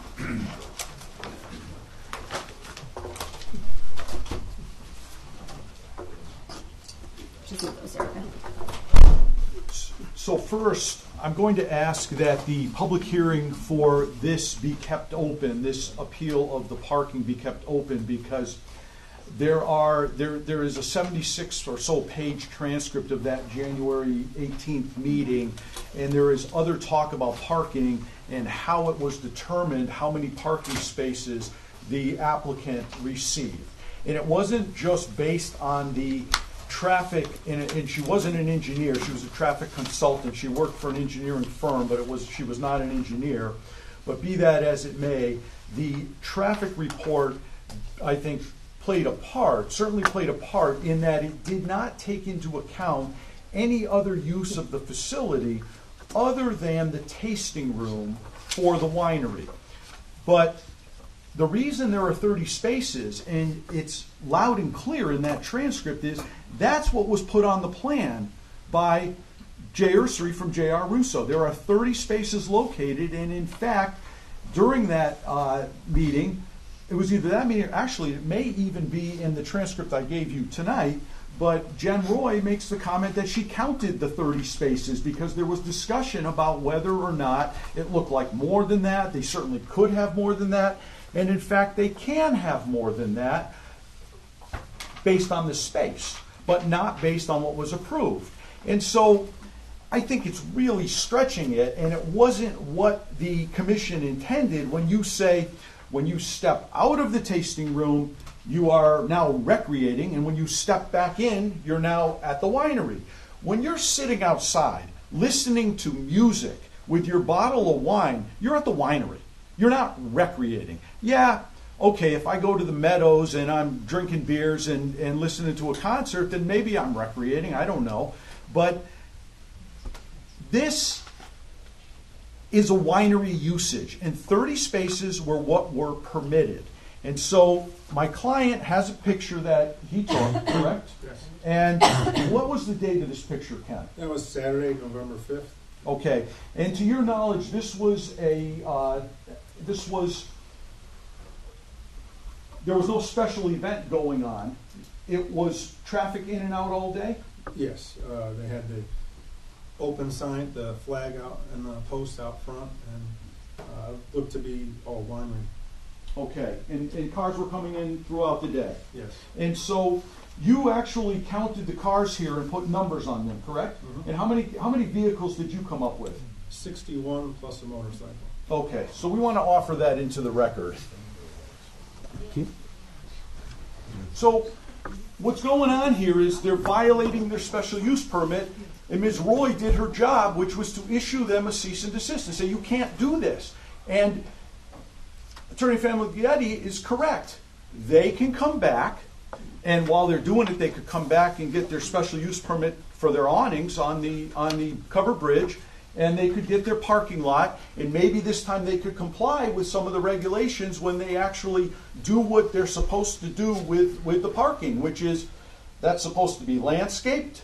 I mean, this is all in the regulations, and it's all in the appeal we filed, and it was all brought up to the zoning commission, who chose to ignore everything. But they can come back and get what they need. So that is the path forward for them, and Ms. Roy's decision should be upheld.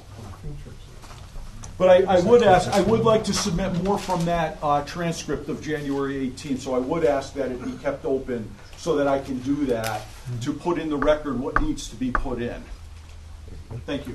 Mr. Chairman, for the record, Carl Andolina, you know you have 35 days to keep this open, and you can do that at your prerogative, so you can keep this open if you wish. Obviously, you also know that if you extend beyond the 35 days, you would need the consent of the applicant, which is the Murdoch sewer. Thank you. Yeah, I'd like to comment on this. I don't understand why, except for the number, that it's an issue.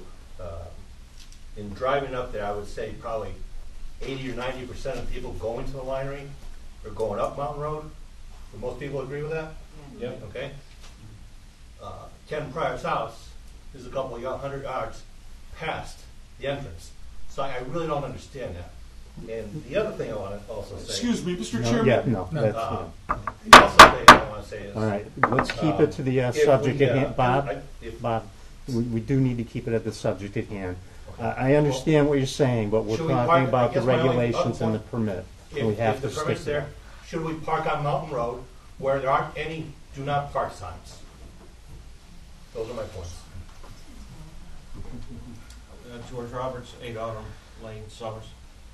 From what it sounded like, the initial issue was they wanted to keep cars off of Mountain Road. That was in the opening. Okay?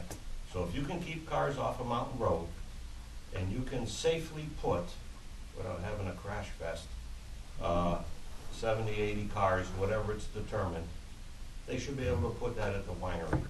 Because, you know, we're here to promote business in Summers. We're not here to hurt business. There's enough. We've got to throw some common sense into it, and I say that in all due respect. We have to help the business, okay, as long as it doesn't hurt anybody else. And throwing those cars in there, I don't think is going to hurt anybody. And the land and the winery and the whole area is big enough that you can have a lot of people there. 30 cars just doesn't seem realistic to me. Before we go any further, okay, let's clarify on the 30 cars, okay? The special permit states that 30 cars are allowed for the winery. And that's what we're dealing, not if it can fit 100 or 1,000 or 2 million. That's not in this discussion tonight.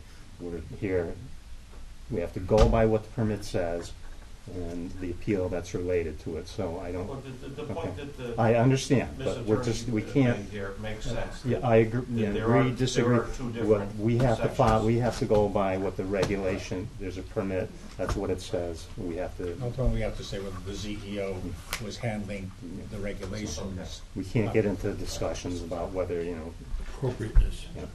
Just a question, curious. Who built that parking lot? I have no idea.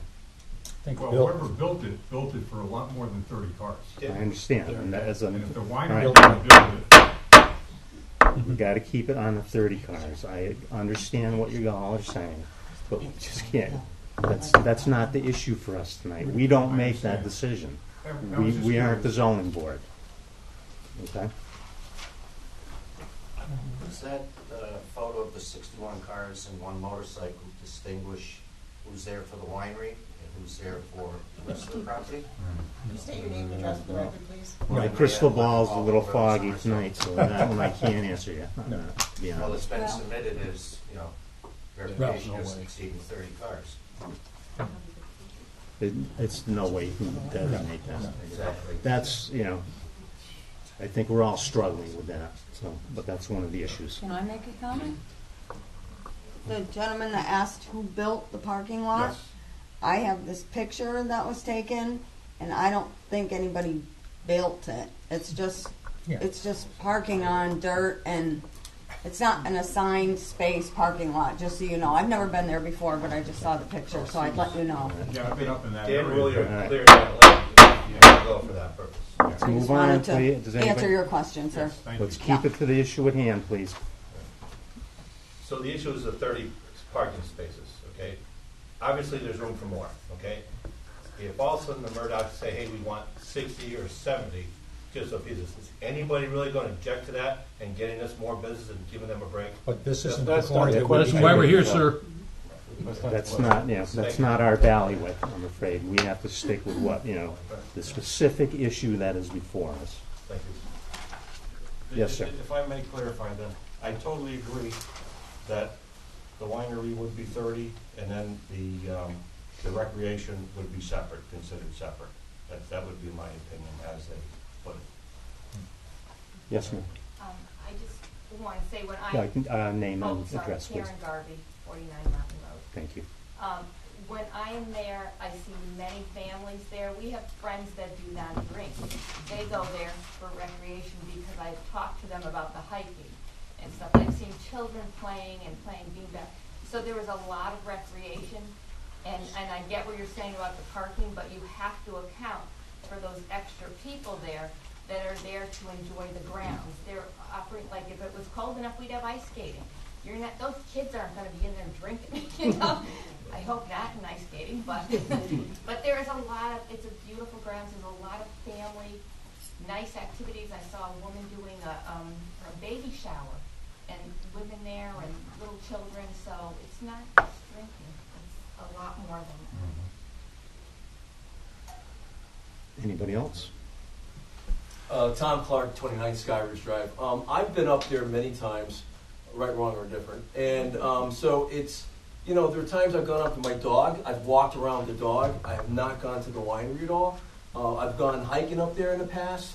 I know people have gone up there fishing. So this report that he submitted, that George submitted, does it capture, like anybody else indicated, does it capture who's actually there for the winery and who's actually recreating? Because people do go up there for that very reason. To the best of my recollection, the Murdochs have actually posted that. If you want to come up ice skating, you want to do things like that. So I don't know, is that accurate? I question that. Thank you. Anybody else? Ken Fryer, 364 Mountain Road. In general, there's not many people that ever go there for recreating. I've been there since 1983. Occasionally somebody might go in there, but when you get those big crowds, all the cars there, they're there for the winery. They're there for the winery. Otherwise, they wouldn't be there. 15 years previous to them owning the property, there was hardly anybody ever there. All right. They weren't allowing people at that point. Anybody else? Todd Alden, 91 Hickory Hill. So when we moved to Summers, we were fortunate to visit the winery with the Summers School for an elementary field trip. When we went up there was multiple buses. It was about 4, and I was fortunate to be a chaperone at that. And I thought, this is great. We went there. We went fishing. We enjoyed the winery. And it was just a great experience. Fast forward like years later, now we have a winery that opens, but I've been able to enjoy it, and I've seen multiple people. I brought my daughter up there. I've consulted with the Murdochs outside the winery. We didn't have a line, so I think that's where we need to figure out what the difference is between the winery and the recreational area. Because I've been able to visit it in multiple occasions. So I've seen 20 chaperones up there and 4 or 5 school buses when the winery wasn't open, when it was owned by the Brewers before. So I've been able to see it on both occasions, and I think it's that's the challenge, where the delineation is between the two. Anybody else?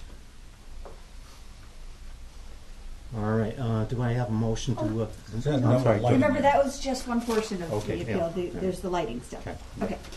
So just to sum up the whole parking, I guess what I want to stress for you is please take notice of the fact that there are 2 independent uses that could be going on at any one time up there.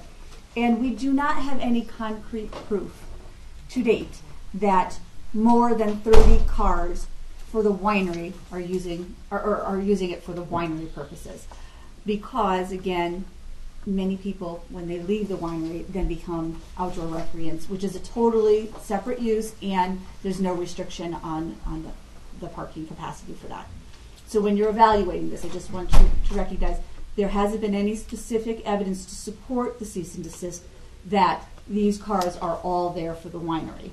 And I think I've given you some very valid reasons as to why a number of them likely were not there for the winery, both based on the traffic report, the capacity of the building, and all that. Okay? So then moving on, if I could, to the lighting issue. I'm sorry.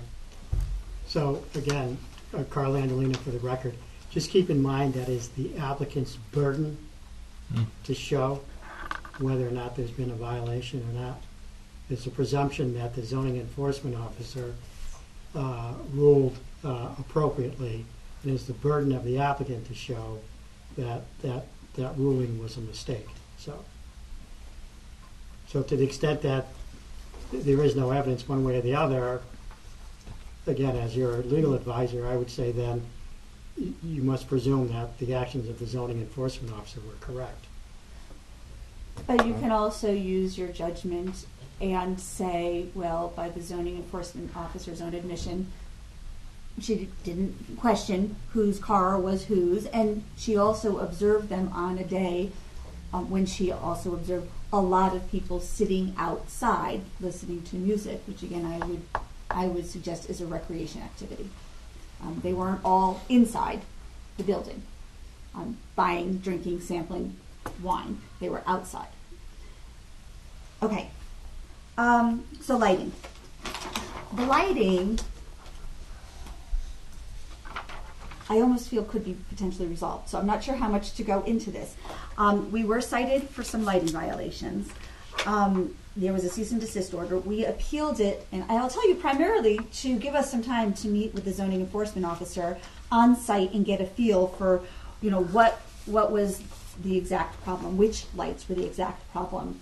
And there's been a slew of complaints having to do with lighting. I'm not sure if Jen's been sharing all of the emails and the daily complaints that have been coming in from time to time. But I wanted to assure you, this is not something that my client has not been responsive about. Some issues regarding lighting were first raised during the public hearing for the special permit back in December of 2021, which was then approved in early 2022. And in response to that, my client was directed to do something about it. Be mindful of the lighting. Make sure you're compliant with the lighting standards. In April of 2022, the 2 light fixtures that were closest to the road when you come in the driveway were removed at the request of the zoning enforcement officer to reduce light emissions. So that was the first thing he did. He gets his special permit in February. April, those light fixtures, which were, I guess, the 2 biggest offenders, came down. Then we didn't have any record, really, of any complaints. I don't know if there were some that Ms. Roy didn't share with us, but we didn't have a record of any complaints until probably November-ish. And what happens in November, okay? All of a sudden, daylight savings time's over. It's dark earlier. The lights are going on a little earlier. Plus, now you've got some people know more about the vineyard and the winery, and they're going in and using the tasting room when it's open Thursday, Friday, Saturday. So complaints start coming in again in mid-November that we are aware of. And that was because, as it's darker, and those two front light poles have no lights, and people can't see the driveway when they're coming up Mountain Road, my client did install 2 lights there. They were downward-facing LED lights, and he put them in on a trial basis, and they were bright, okay? They were bright by his own admission. The next day, so that was November 18th. The next day, on November 19th, he removed the light closest to the road and said, okay, we have to take that down because that's bright and it's causing a problem for the neighbor. So the very next day, at his own initiative, he removed that light. But my client also has a light meter, because we know that, off your property line, you can't be more than 0.1 candle foot with your lighting spill. So he checked, and the second light in wasn't registering over 0.1.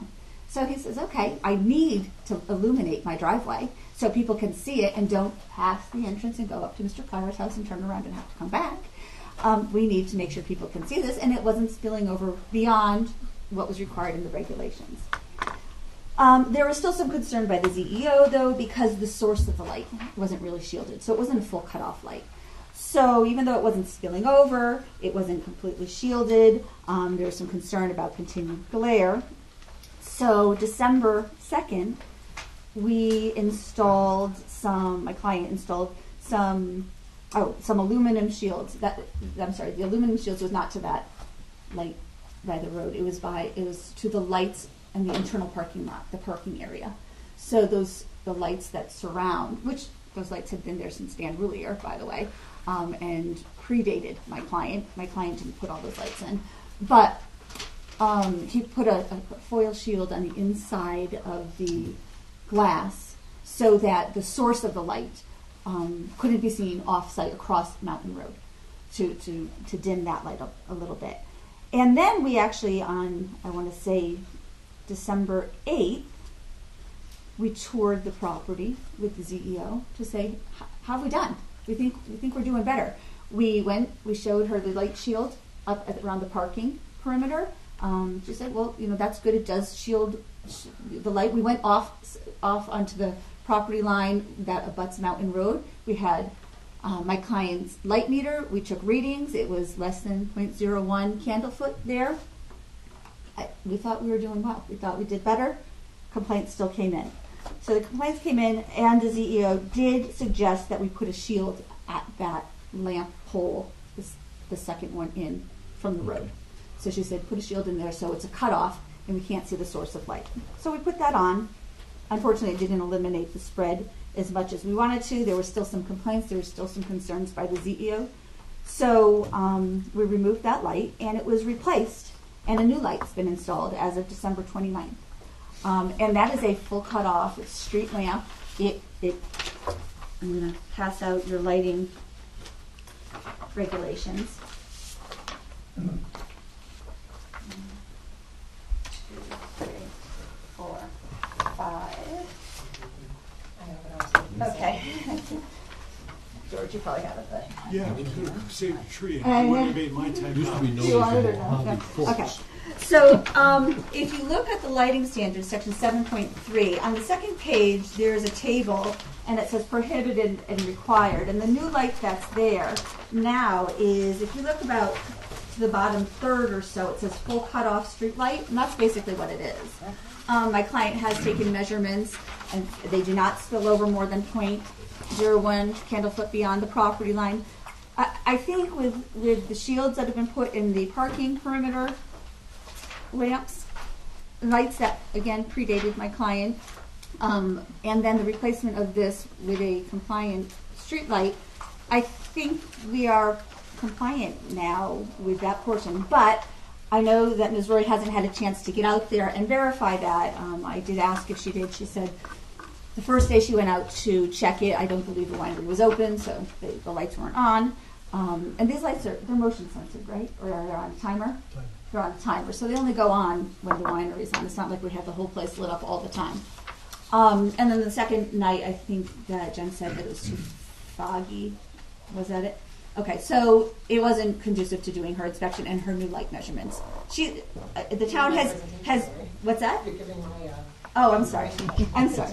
And the town, by the way, has its own light meter now. So rather than relying on my client's equipment to read the light, Jen wants to do it with her own light meter, which is fine.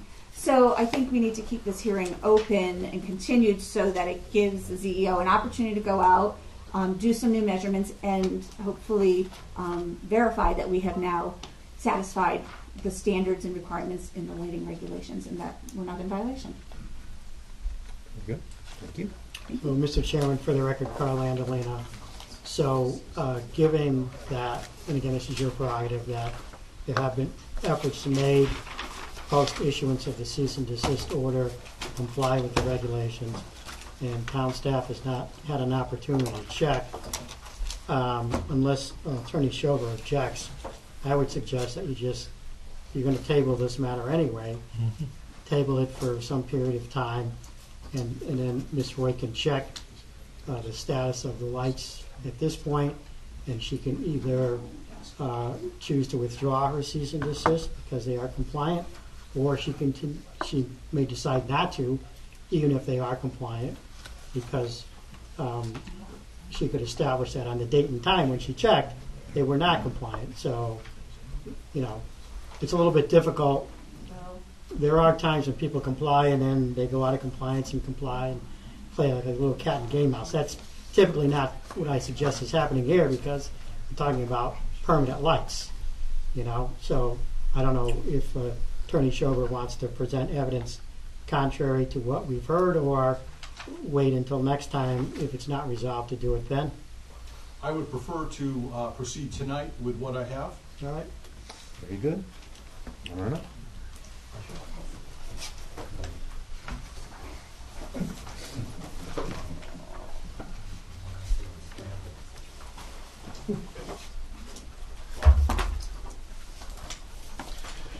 So we were looking, but we're not exactly sure when the first complaints came in after the December. And for the record, there was a complaint and a notice of violation issued on December 7th, 2021. There was a complaint dated December 5th. I've attached a copy of that here from my client for this was in 2021 for an event that occurred on December 4th, a Saturday night, and the lights were on, shining brightly until about 11 or 11:30. They were right into his bedroom, and we brought that up in the special use permit. But I did want to make that part of the record for this, and so then I think that once they opened up in May, I think it wasn't until the fall that the lights became a real issue. Is that correct, Ken? So in May of 2022, and so you'll see in the notice of violation, they were told they need to comply with the Summers lighting regulations, and it was also a condition of their special use permit that they comply with the regulations. So in the fall, we started having a lot of issues, my client did, with the lights, and he would take pictures and send them on with an email to me, and I would send them to Jen. And I can tell you that the complaint started well before October 31st when the cease and desist was issued. I don't know when the Murdochs became aware of those complaints, but certainly it was no later than a day or two after October 31st when the cease and desist was issued. So just to give you an idea of what my client would see, excuse me.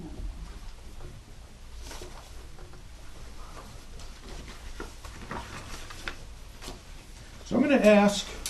George, can I just ask a question? Yes. The pictures that you're going to be submitting were taken prior to the light being replaced, correct? Which light being replaced when? The light at the entrance, the street light that just went up at the end of December. These were before the end of December, yes. So this doesn't reflect current situation? It doesn't reflect current situation, but we want the cease and desist upheld, so what we're showing you are conditions that led to the cease and desist being issued. Why? Yeah. So I have a set of pictures here. as you might have expected. Thanks. Why is this being done if they've already taken the problem forward? No. Come on. You have to be recognized before you speak, please. And then, so I'm going to have my client describe these pictures. First, I'll just ask him, did you take all of these pictures, Ken? Yes, I did. Okay, do you remember when you took, can you go through each of the pictures? They may not be in the same order you gave them to me. Yeah. Friday, November 18th is when I took the ones of the house. Actually, these right here. So let me ask you this. We're going to enter a larger picture into the record, but is this you in the shadows? Yeah, you can see because they had the two lights at the front of the driveway casting two different shadows. You can see my body against the house. You can pass that around, and then we'll show it to Attorney Famagetti as well. And this was the same night the shadows casted from the trees. You could see the lights.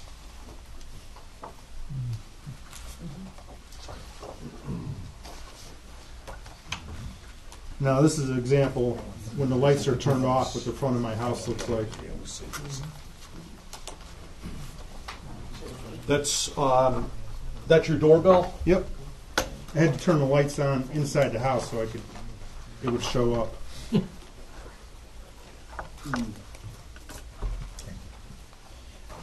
Then on the back of these, basically I took a picture when they put up like a little Christmas tree in front of the driveway and they illuminated their Worthington Pond sign. You can see it with the lights on and with the lights off what it looks like. You can see actually there's the Christmas tree and there's so it's a big difference. I mean, it's pitch black without those lights. That's without lights. That's with lights.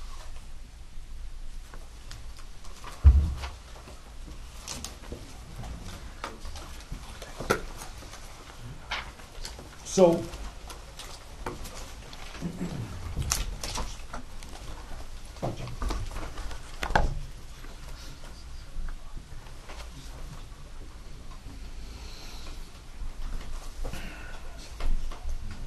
if you give me 1 second, Mr. Chairman. Yes, sir.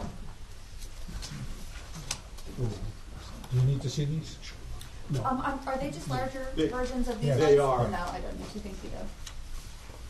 So, we may put some emails into the record. We're not certain yet. So, if you want to open it up to the public, Mr. Chairman, and then we can submit more. Before you open up to public, may I just, with regard to the documents that you just submitted, make a quick statement? Yes. The notice of violation and request for voluntary compliance, December 7th, 2021, that was with regard to light posts specifically at the entrance and front section of your property, are illuminating beyond the property boundary and causing glare onto the neighboring properties. And as I mentioned, sometime early April of 2022, those were taken down and removed. So this was complied with well before the cease and desist was issued. The cease and desist was issued, I would imagine, because of those other replacement lights. And we should note that we did not open until April, so lights were not used that entire time. Good point, thank you. Any public comment on the lighting? Let's keep it to the lighting, please. Yes. Could somebody read what the zoning requirements are pertaining to lighting, so everybody has a general idea what we're talking to? Because I believe there's a big difference. From what my understanding is the lighting cannot exceed the property line. There's a big difference between looking at that light here and its shadow stopping in front of the desk. I believe there's a. Address, please. Go ahead. Record. If everyone can state their name and address before you speak, you. I thought I did already. Every time you talk. Okay. It's for the legal record, please. Okay. Norman Mayette, 11 Hallville Road, Somersville. So essentially, the lighting requirements of the town are to have full cutoff lights and that no more than 0.1 foot candles spill off of your property. You do That's have, a technical requirement, yes. That's what's listed in the zoning regulations. Correct. Okay, because I would gladly invite anybody to sit in my front parking lot and see we don't use our front lights because my neighbor across the street is so generous with his lighting. It lights up the top. And our backyard. And our backyard, and the side of my yard, and the gas station over here. Okay. Your question was answered? Yes. Thank you. Bob? Bob Name Garland, and address, Jordan. please. Yeah, I understand issues with lighting. My neighbor sometimes, he'll back in and he'll be working on his car and his headlights will be right on my TV. I pick up the phone or I walk across the street and I say, hey, this is what's happening, okay? And it stops. Now, it's my understanding the Murdochs are now neighbors, okay? They purposely moved right next to the winery. And from what I understand, they're very cooperative and they want to be good neighbors. I guess my question goes to Ken and to the attorney, all right? Because we wonder when it was brought to Jens. Why not just go to the Murdochs and save us this time and hassle? And my other question is, I don't know if it costs us money for these meetings from a taxpayer perspective. I guess my question is, was it brought to the Murdoch's attention first before coming here? And if they objected to it, then I can understand it. If not, I don't understand why we go through this kind of stuff. So that's my question. Thank you. That's not a question we're going to answer at this time. Anybody else? Patrice. Camp Road, just a question about two things in the lighting regulations. There used to be a regulation where the bulb was not to be visible from the lighting fixture. I don't know if that's still a regulation or not. And the other question is, are the residential lighting standards different? This is a residential zone, even though it is a different use. It is a residential zone. Are the residential zone lighting standards different from those that would be in a commercial? Mr. Chairman, to the extent you think that should be answered, single-family dwellings are not subject to the lighting requirements. They only apply to exterior lighting where a site plan or special use permit is required. As to the bulb question, I wish Lucas was here because he's. Carl, it's still in there. Jennifer wrote the record. Yeah. Patrice, it's still in there. And can I point out one thing as well? I don't know if you're done speaking, Patrice. I'd also, in the standards, 7.3, section C, 1D, it does state that it needs to be confined to the target area to avoid glare outside the property line or boundary into the sky. Norman, I just to add that as well to the 0.1 foot candle requirement. It also talks about light glare. So the light shining from my neighbor across the street is 1 foot candle in my backyard. Yeah. Well, you can file a complaint and we can look into it. Well, again, we're talking single-family dwellings versus site plan application of special use permits in this particular case, are we not? In this case, yes. So the applicability to that particular statement is... To this gentleman's, yeah, that may or may not apply. It certainly applies here. And it appears that standards, what was it, C1D, is that what you quoted? Yeah. That, again, does not apply to single family. It applies to those particular two cases, special use permits. And so we're starting to put... Right. Apples and oranges. We're not here to talk about whether it applies in this gentleman's, it's this particular violation. No, I agree with you there, but we're bringing that stuff into the Understand. conversation. Well, it's your job to call out irrelevant information and then decide based upon the relevant information that's before you the question at hand. And just to be clear, this does apply to this particular situation. Yeah, we just stated that. Right, agreed. No one's argued that.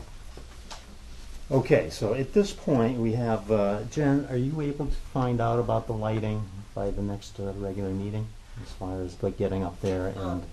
Okay, do you want me to give a little explanation? Oh yeah, absolutely. So Jennifer Roy for the record. I did go, as Dory said, I did meet them on site. We discussed some corrections that they could make. I went January 5th and they were not open, and last weekend I went on Thursday and it was too foggy. Couldn't see. The town did purchase a light meter, and I feel more comfortable with us also taking measurements.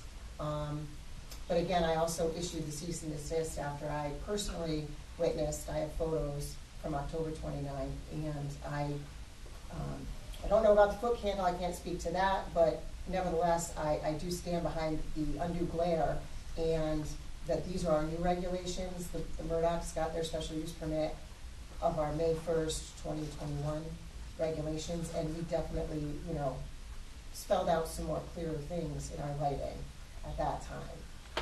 So I'm sure I'd rather go sooner the better and meet with the Murdochs, and I would like to see what the measurement is on Mr. Pryor's property. We're losing light. Nighttime hours. If I have to come after hours, I will. But I'm certain I can do it in the next couple of weeks, whatever you determine. Well, if we could, can you do it by the next regular meeting? When is the next regular meeting? It would be the 14th second February. Tuesday in February. February 14th. Yeah, happy Valentine's Day. Yeah. So, Mr. Chairman, just for the record, I think that's a great idea, but keep in mind that it would be up to Jennifer to decide whether she wants to withdraw the cease and desist. If she does that, you no longer have jurisdiction over this matter, or at least that part of it. That would be great. But if she decides not to, then you still have to deal with the issue, which is on the date in question. Yeah. Was there a violation? Well, in any event, the hearing is going to remain open. Right. Yes. On the parking issue, Of course. regardless, and that's part and parcel of the whole Exactly. appeal. Yep. Okay. Anybody else? Can I get a motion to continue application ZBA 22-010? So moved. Second, Dan Thayer. Any discussion? All in favor? Aye. Opposed? Abstained? Motion passes unanimously. Okay. We have one left. ZBA 22-011. Ken Pryor, 364 Mountain Road, Summers. Appeal of zoning enforcement officer's decision that a special event held on November 17th, 2022 was allowed under the special use permit from 2000. I'll be right with you, Mr. Chairman, just trying to find my file. I sympathize. Yeah. Good, you don't have 4 different boxes? No, just one. So first, just a housekeeping matter. I did want to enter into the record the certificates of mailing to all of the neighbors, along with the transmittal memo and the copy of the legal notice. There's also a listing of the property owners off of the GIS, as well as the map showing how it was determined. Let the record reflect that has been entered. And I did want to mention, while it's on my mind, if we are continuing at least one appeal. My client is out of the area from the 14th through the 23rd. And so we would ask that the meeting not be scheduled then, if possible. And I don't know whether we'll be closing up this one or not tonight. But I'll start with photographs.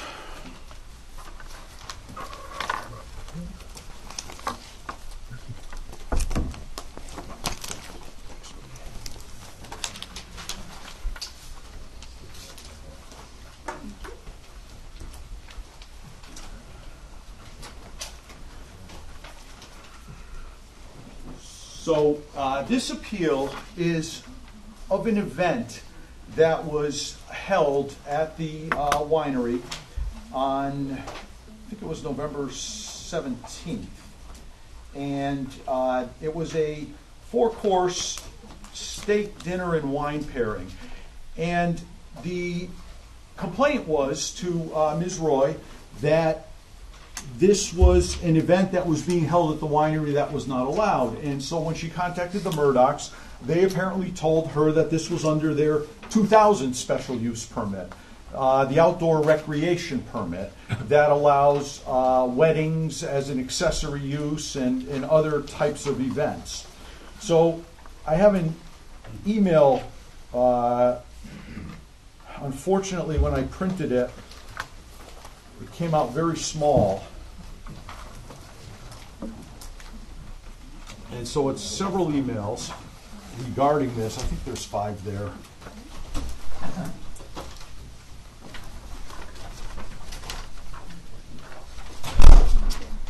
And if you start from the bottom, it'll give you some background of the complaint. And the Murdochs countered that this was under, the original special use permit, but the original special use permit does not allow something like this in that it's Worthington Winery, a vineyard and winery wine pairing night, and it's an event that's hosted by the winery of the Murdochs, not an outside event, and it's publicly advertised it was publicly advertised on their Facebook page, and they're selling and serving alcohol, and there's nothing in their permit that allows them to do that for this type of event. So I'm going to ask Mr. Pryor to comment as to where he found. I think you found this on the. This was on the Worthington Pond Facebook page. And you pulled those photographs off. Yes, I did. Okay. So we believe that this event is not allowed under either of their permits. It's not an outside function. It's not a wedding or a corporate event. It's a dinner that the winery is not permitted to host. There's nothing in their special use permit that allows it.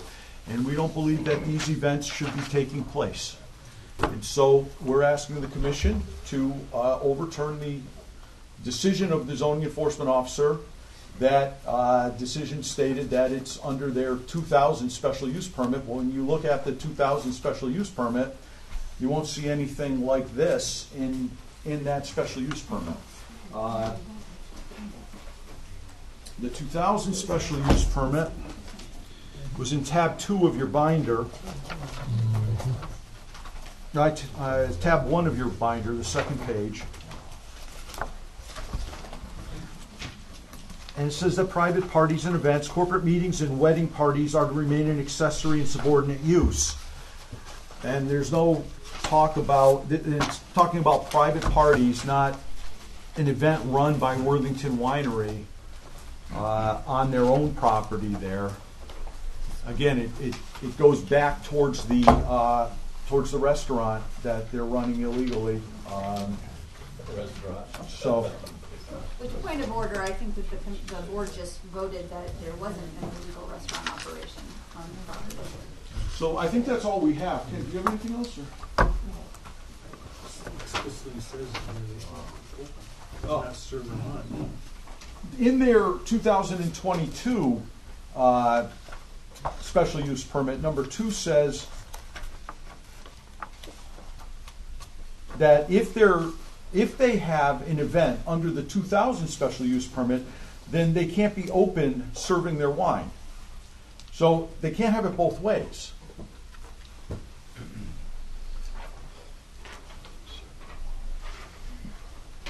Questions? Yes. How does this differ from the one we dealt with before, where the complaint was that Jen failed to take a desired action? Well, in this particular case, there's something in writing from the zoning enforcement officer, a decision, as I would say, rises to the level of a decision, saying that this was permitted under the 2000 special permit. Okay. And therefore does not violate, and by suggestion, does not violate the terms of the 22 special permit. But the remedy that we're being asked is that we compel her to enforce. Well, again, to the extent that any remedy asks you to compel her to do anything, you have no right to do that. So either you decide that the zoning enforcement officer was correct, that this was permitted under the 2000 permit, and was not a function or activity being held under the 22 permit, or you decide that that she was wrong about that. Jen, can we get your take on this, please? On the 2,000 permits applicability here? Jennifer How you Roy, arrived at Director. your decision? I'm sorry? Can you let us know? Yeah. I believe that, I don't have the paperwork in front of me. I called Mr. Murdoch specifically to discuss it when it was brought to my attention that the event was planned. In my opinion, if they had a caterer bringing in the food. I discussed this matter with the sanitarian and the nature of how the food, if it was prepared there or not. Mm-hmm. And in my opinion, if the caterer served each glass of wine, I mean, that's the only evidence I have. I don't have evidence that they sold extra glasses or bottles and operated as the winery. So for this event that night, after discussing it with the property owners, my opinion, and they stated it was under their 2000 special use permit. So the interpretation would be that any service of alcohol here was under the caterer's own permit rather than the winery's permit. That was my opinion. Yeah, even if it was the winery's wine. Correct. Okay. I think that issue would be central to deciding whether they were acting under the 2000 permit or the 22 permit. Okay. Who was serving the alcohol? Okay. Yes, if I could just be heard on this. I was actually going to ask you to continue this to the next meeting, but I do want to make a quick statement and just perhaps refresh Ms. Roy's recollection. I had sent an email dated November 16th, 2022 to Jen about this very issue. And I had informed her that I had been recently retained to work with the Murdochs and Attorney Clark on the zoning issues. And I had said it would appear to me that the wine dinner on Thursday night would be permitted activity under the 2022 winery special permit, not the original 2000 outdoor recreation and events permit as suggested in her email from Tuesday, which I copied below. And maybe she based that on, maybe my client wasn't understanding the terms of his different permits and thought that it's possible. But I had said, I believe it's being held within the tasting room, which is the warming house, and they're serving the vineyard zone wines. The hours comply with those set out in the permit. It's between 6 and 7:30 on a Thursday, and they're permitted or allowed to be open and serve wine until 8 per the regulations and their permit. And additionally, the 2022 permit allows for food vendors not requiring the use of a generator. And Chef Alden, who has a caterer's permit, satisfied that requirement. So it was my opinion that it was allowable under the 2022 special permit. I didn't print all these up, but I can bring them if you're inclined to continue this meeting, which I hope you are. In response, I got a response from Ms. Roy. Thank you for your response. And I did just speak with Attorney Landolina about it.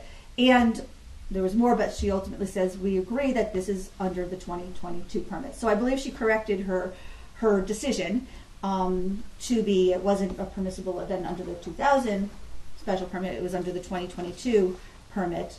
And it's a permissible event.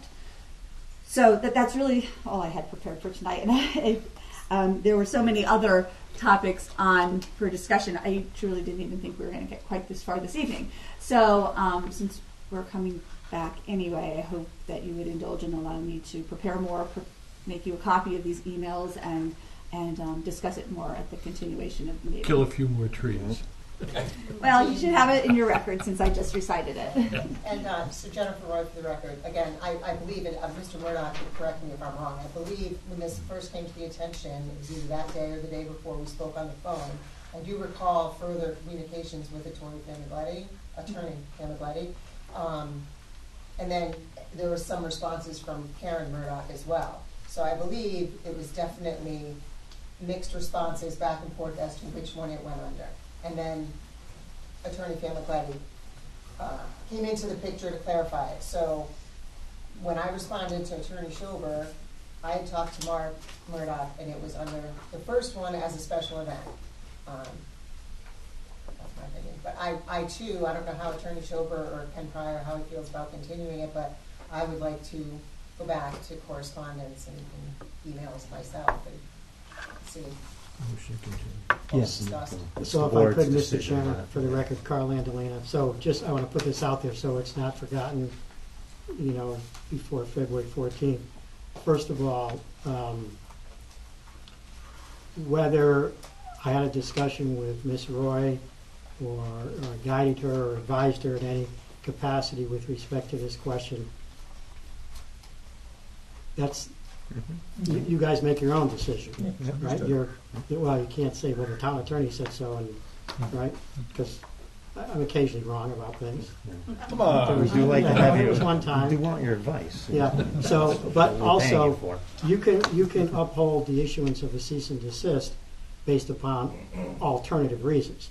So what's stated here and what the appeal is about, whether this was allowed under the 2000 permit, but if it's shown that whether that was in Jennifer's thinking or not, if it was allowed under the 2022 permit, then you can say, all right, it wasn't allowed under 22, but alternatively, it was allowed under the other permit, and therefore there was or was not a violation. So just keep that in mind. Now you can talk. Normally, Name and I address, live on Palmer please. Road, Summersville. I'm confused as that the state statute was read off concerning and was very specific to relationship of a caterer and a relationship of an outside caterer having a legal ability to come in, prep their food, and serve it to the public. The event that you're raised to on that date, the food was prepared from an outside source, met the state statutes. I'm just confused. The other issue that I've got with that is, does that same state statute, as far as a caterer, have any reflection on the previous permit other than the 2022? Does that also overlap and cover the possibility of the coverage on that special permit too? In other words, does the state statute permit? I'm not a sanitarian, I can't answer that question. I would assume that a caterer has to follow current state statutes, regardless of special use permit or not. Right, Talking which I about thought was two different clarifying things. to the attorney last meeting of the grounds and what the That state was under statute the other is. application about the restaurant. All right, but then this is different with the Correct. This is four-course different. dinner. Yes. It It's still the same, doesn't but fall different. under the statute of a caterer coming in. So again, for the record, Carl Andolina. So first of all, this was a private event, not a public event. All right, to the extent that that's important. The other thing is, it has been made clear to me, and perhaps it's been made clear to you, who actually provided the alcohol during this event, whether it was provided by the caterer or provided under the vineyard permit that the Murdochs have. Now, maybe it doesn't matter. I don't know, but it has been made clear to me, at least, I don't know, as to how the alcohol joined in. And that's, again, another difficulty of kind of this crossbreeding of the two special permits out there. So I don't know, I would ask the applicant or anyone else involved who actually provided the alcohol for this wine tasting. Well, the alcohol was provided by the winery, but again, we maintained that it was under the 2022 special permit, so it didn't run afoul of any sale of alcohol under the 2000 special permit. Question? On that night, was the winery closed for business besides this wine dinner? Generally, yes. It was. There were no tastings and the tasting room going on, but the facility was being used just for the private event. I'm sorry, Mr. Chairman. It's the training in me. When someone says generally, I don't know what that means. So it seems to me the answer is yes, it was closed, or no, it wasn't. So perhaps Mr. Murdoch might want to restate his answer. Okay. Thank you. Thank you, Carl. Anything else? All right, it's been asked to be continued. I'd like to have a motion to continue. This is ZBA 22-011. So moved, Dan Spear. Second. Any discussion? All in favor? Aye. Opposed? Abstained? Motion passes unanimously. The question is, when are we continuing it to? Oh, okay. Prior to 14th was a question. Yes. can't do it after, or do we do it? Are we within the 35-day window? Not. If you go a week after that, you're with outside the 30, well, when does 35 days? Today's the get 17th. 21, so we 21 have- February is the 35, is the 35th day, Okay. not counting today. Yeah, we So- don't count today. So we need to Move it to the 21st at the latest. but he isn't available. It's not back till the 23rd, right? Right. So we gotta move it up prior to the 14th. Hold on a second. Well, yeah, we're still. You want to be plugged in or unplugged? I want to be plugged in. Okay. Oh, yeah, no, we're not It done came a yet. little loose. It's Dean, if you might want to tell the people we're still meeting here. We're still holding a Hey, meeting. guys, Excuse us. let's keep it quiet, please. We're still in session. Thank you. I suppose the question could be asked of Mr. Pryor's attorneys, whether he would become, I'm sorry. whether the attorney would be comfortable being here in the absence of his client. No. Worth asking. Thank you. All right, so we're over the limit if we go past the Prior to the 21st. When is Mr. Pryor absent? 14th to 23rd. Okay, so it has to be I don't see prior, anything scheduled. prior to the 14th. So either prior to the 14th or after the 23rd. If it's after the 23rd, you need consent from both parties. Right. Since We'll consent. I will too, but I had my phone in 5 seconds ago and now I can't find it anywhere. I was just trying to verify the date. Want me to call it? Oh gosh, here it is, I'm sorry. she's not going to announce her phone number. It's on silent. Like I did He a already couple has weeks it. ago. He's got her on speed dial. I'm sorry, what were the dates you were talking about? It can't be the 14th through the 23rd. So, can I We, suggest, Oh, excuse me, hold on here. John? the week before is the 7th. I don't know if that's Works too for soon. me. It gives a couple weeks for everyone to gather things. It doesn't seem to be the only thing is WPCA, but we could use the auditorium probably. Yeah, that would be better for me. That's a Tuesday, Yeah. or Monday the 13th. yeah, I will not be able to be here on the 7th or the 13th. I don't know if that matters. I may or may not be. If I'm lucky, I won't be, but that has nothing to do with the hearing. Sure.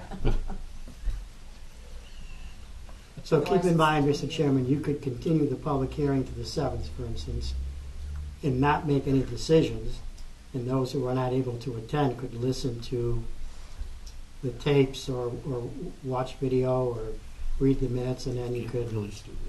you know, So show as long as we close the hearing within 35 days. correct. Okay. Yeah, and then you could table the discussion until the March meeting, assuming then the other folks who weren't here would have to familiarize Yeah, I themselves don't with the know if I record. wanna do Seems a that. little bit, but, I mean, those are your That's a little- options. I mean, if both attorneys are willing to consent, I'd rather push it out then, because Well, you could just push it out to your March meeting.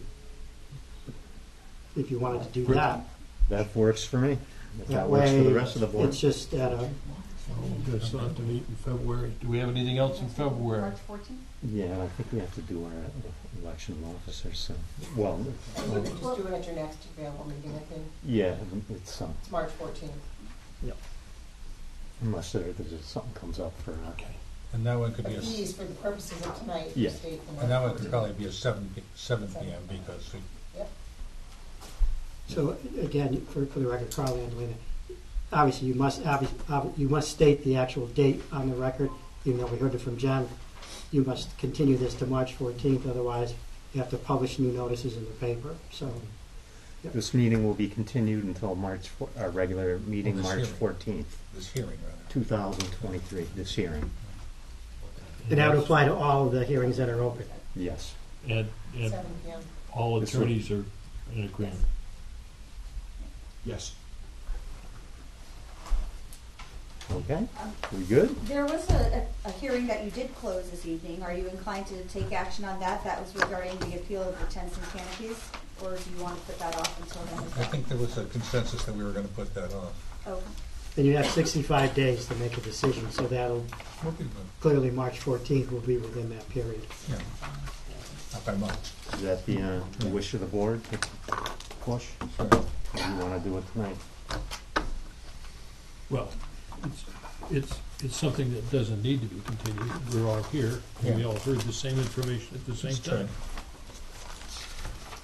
All right, let us move forward then. We go into the discussion decision. And that was what? Discussion decision on ZBA 22-007. I'd like to comment before, after you make your motion during discussion. I have a comment. Okay, I would like to, it's closed, sorry. I'd like to have a motion to grant the appeal on ZBA 22-007, Ken Pryor, 364 Mountain Road, Summers, appeal of zoning enforcement officer's decision regarding tents, canopies, and/or awnings, continued from 12/13/2022. So moved. Second, Dan Thayer. Discussion? Mr. Chairman, again, for the record, Carl Andolina.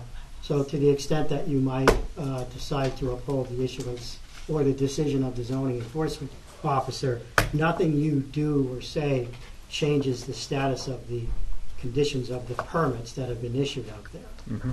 So the conditions of the permit, and there is a specific condition, actually with respect to both permits, about no tents.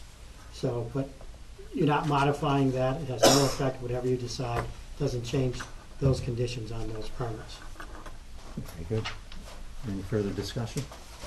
I'm inclined to think that having seen the canopy's infrastructure, which is to say the actual rods extending from the covered bridge, those are not new. That's equipment that clearly has been there more than a couple of years. Mm-hmm. So I'm disinclined to think that they amount to a collapsible structure. I also think that they are not something that was created for this purpose.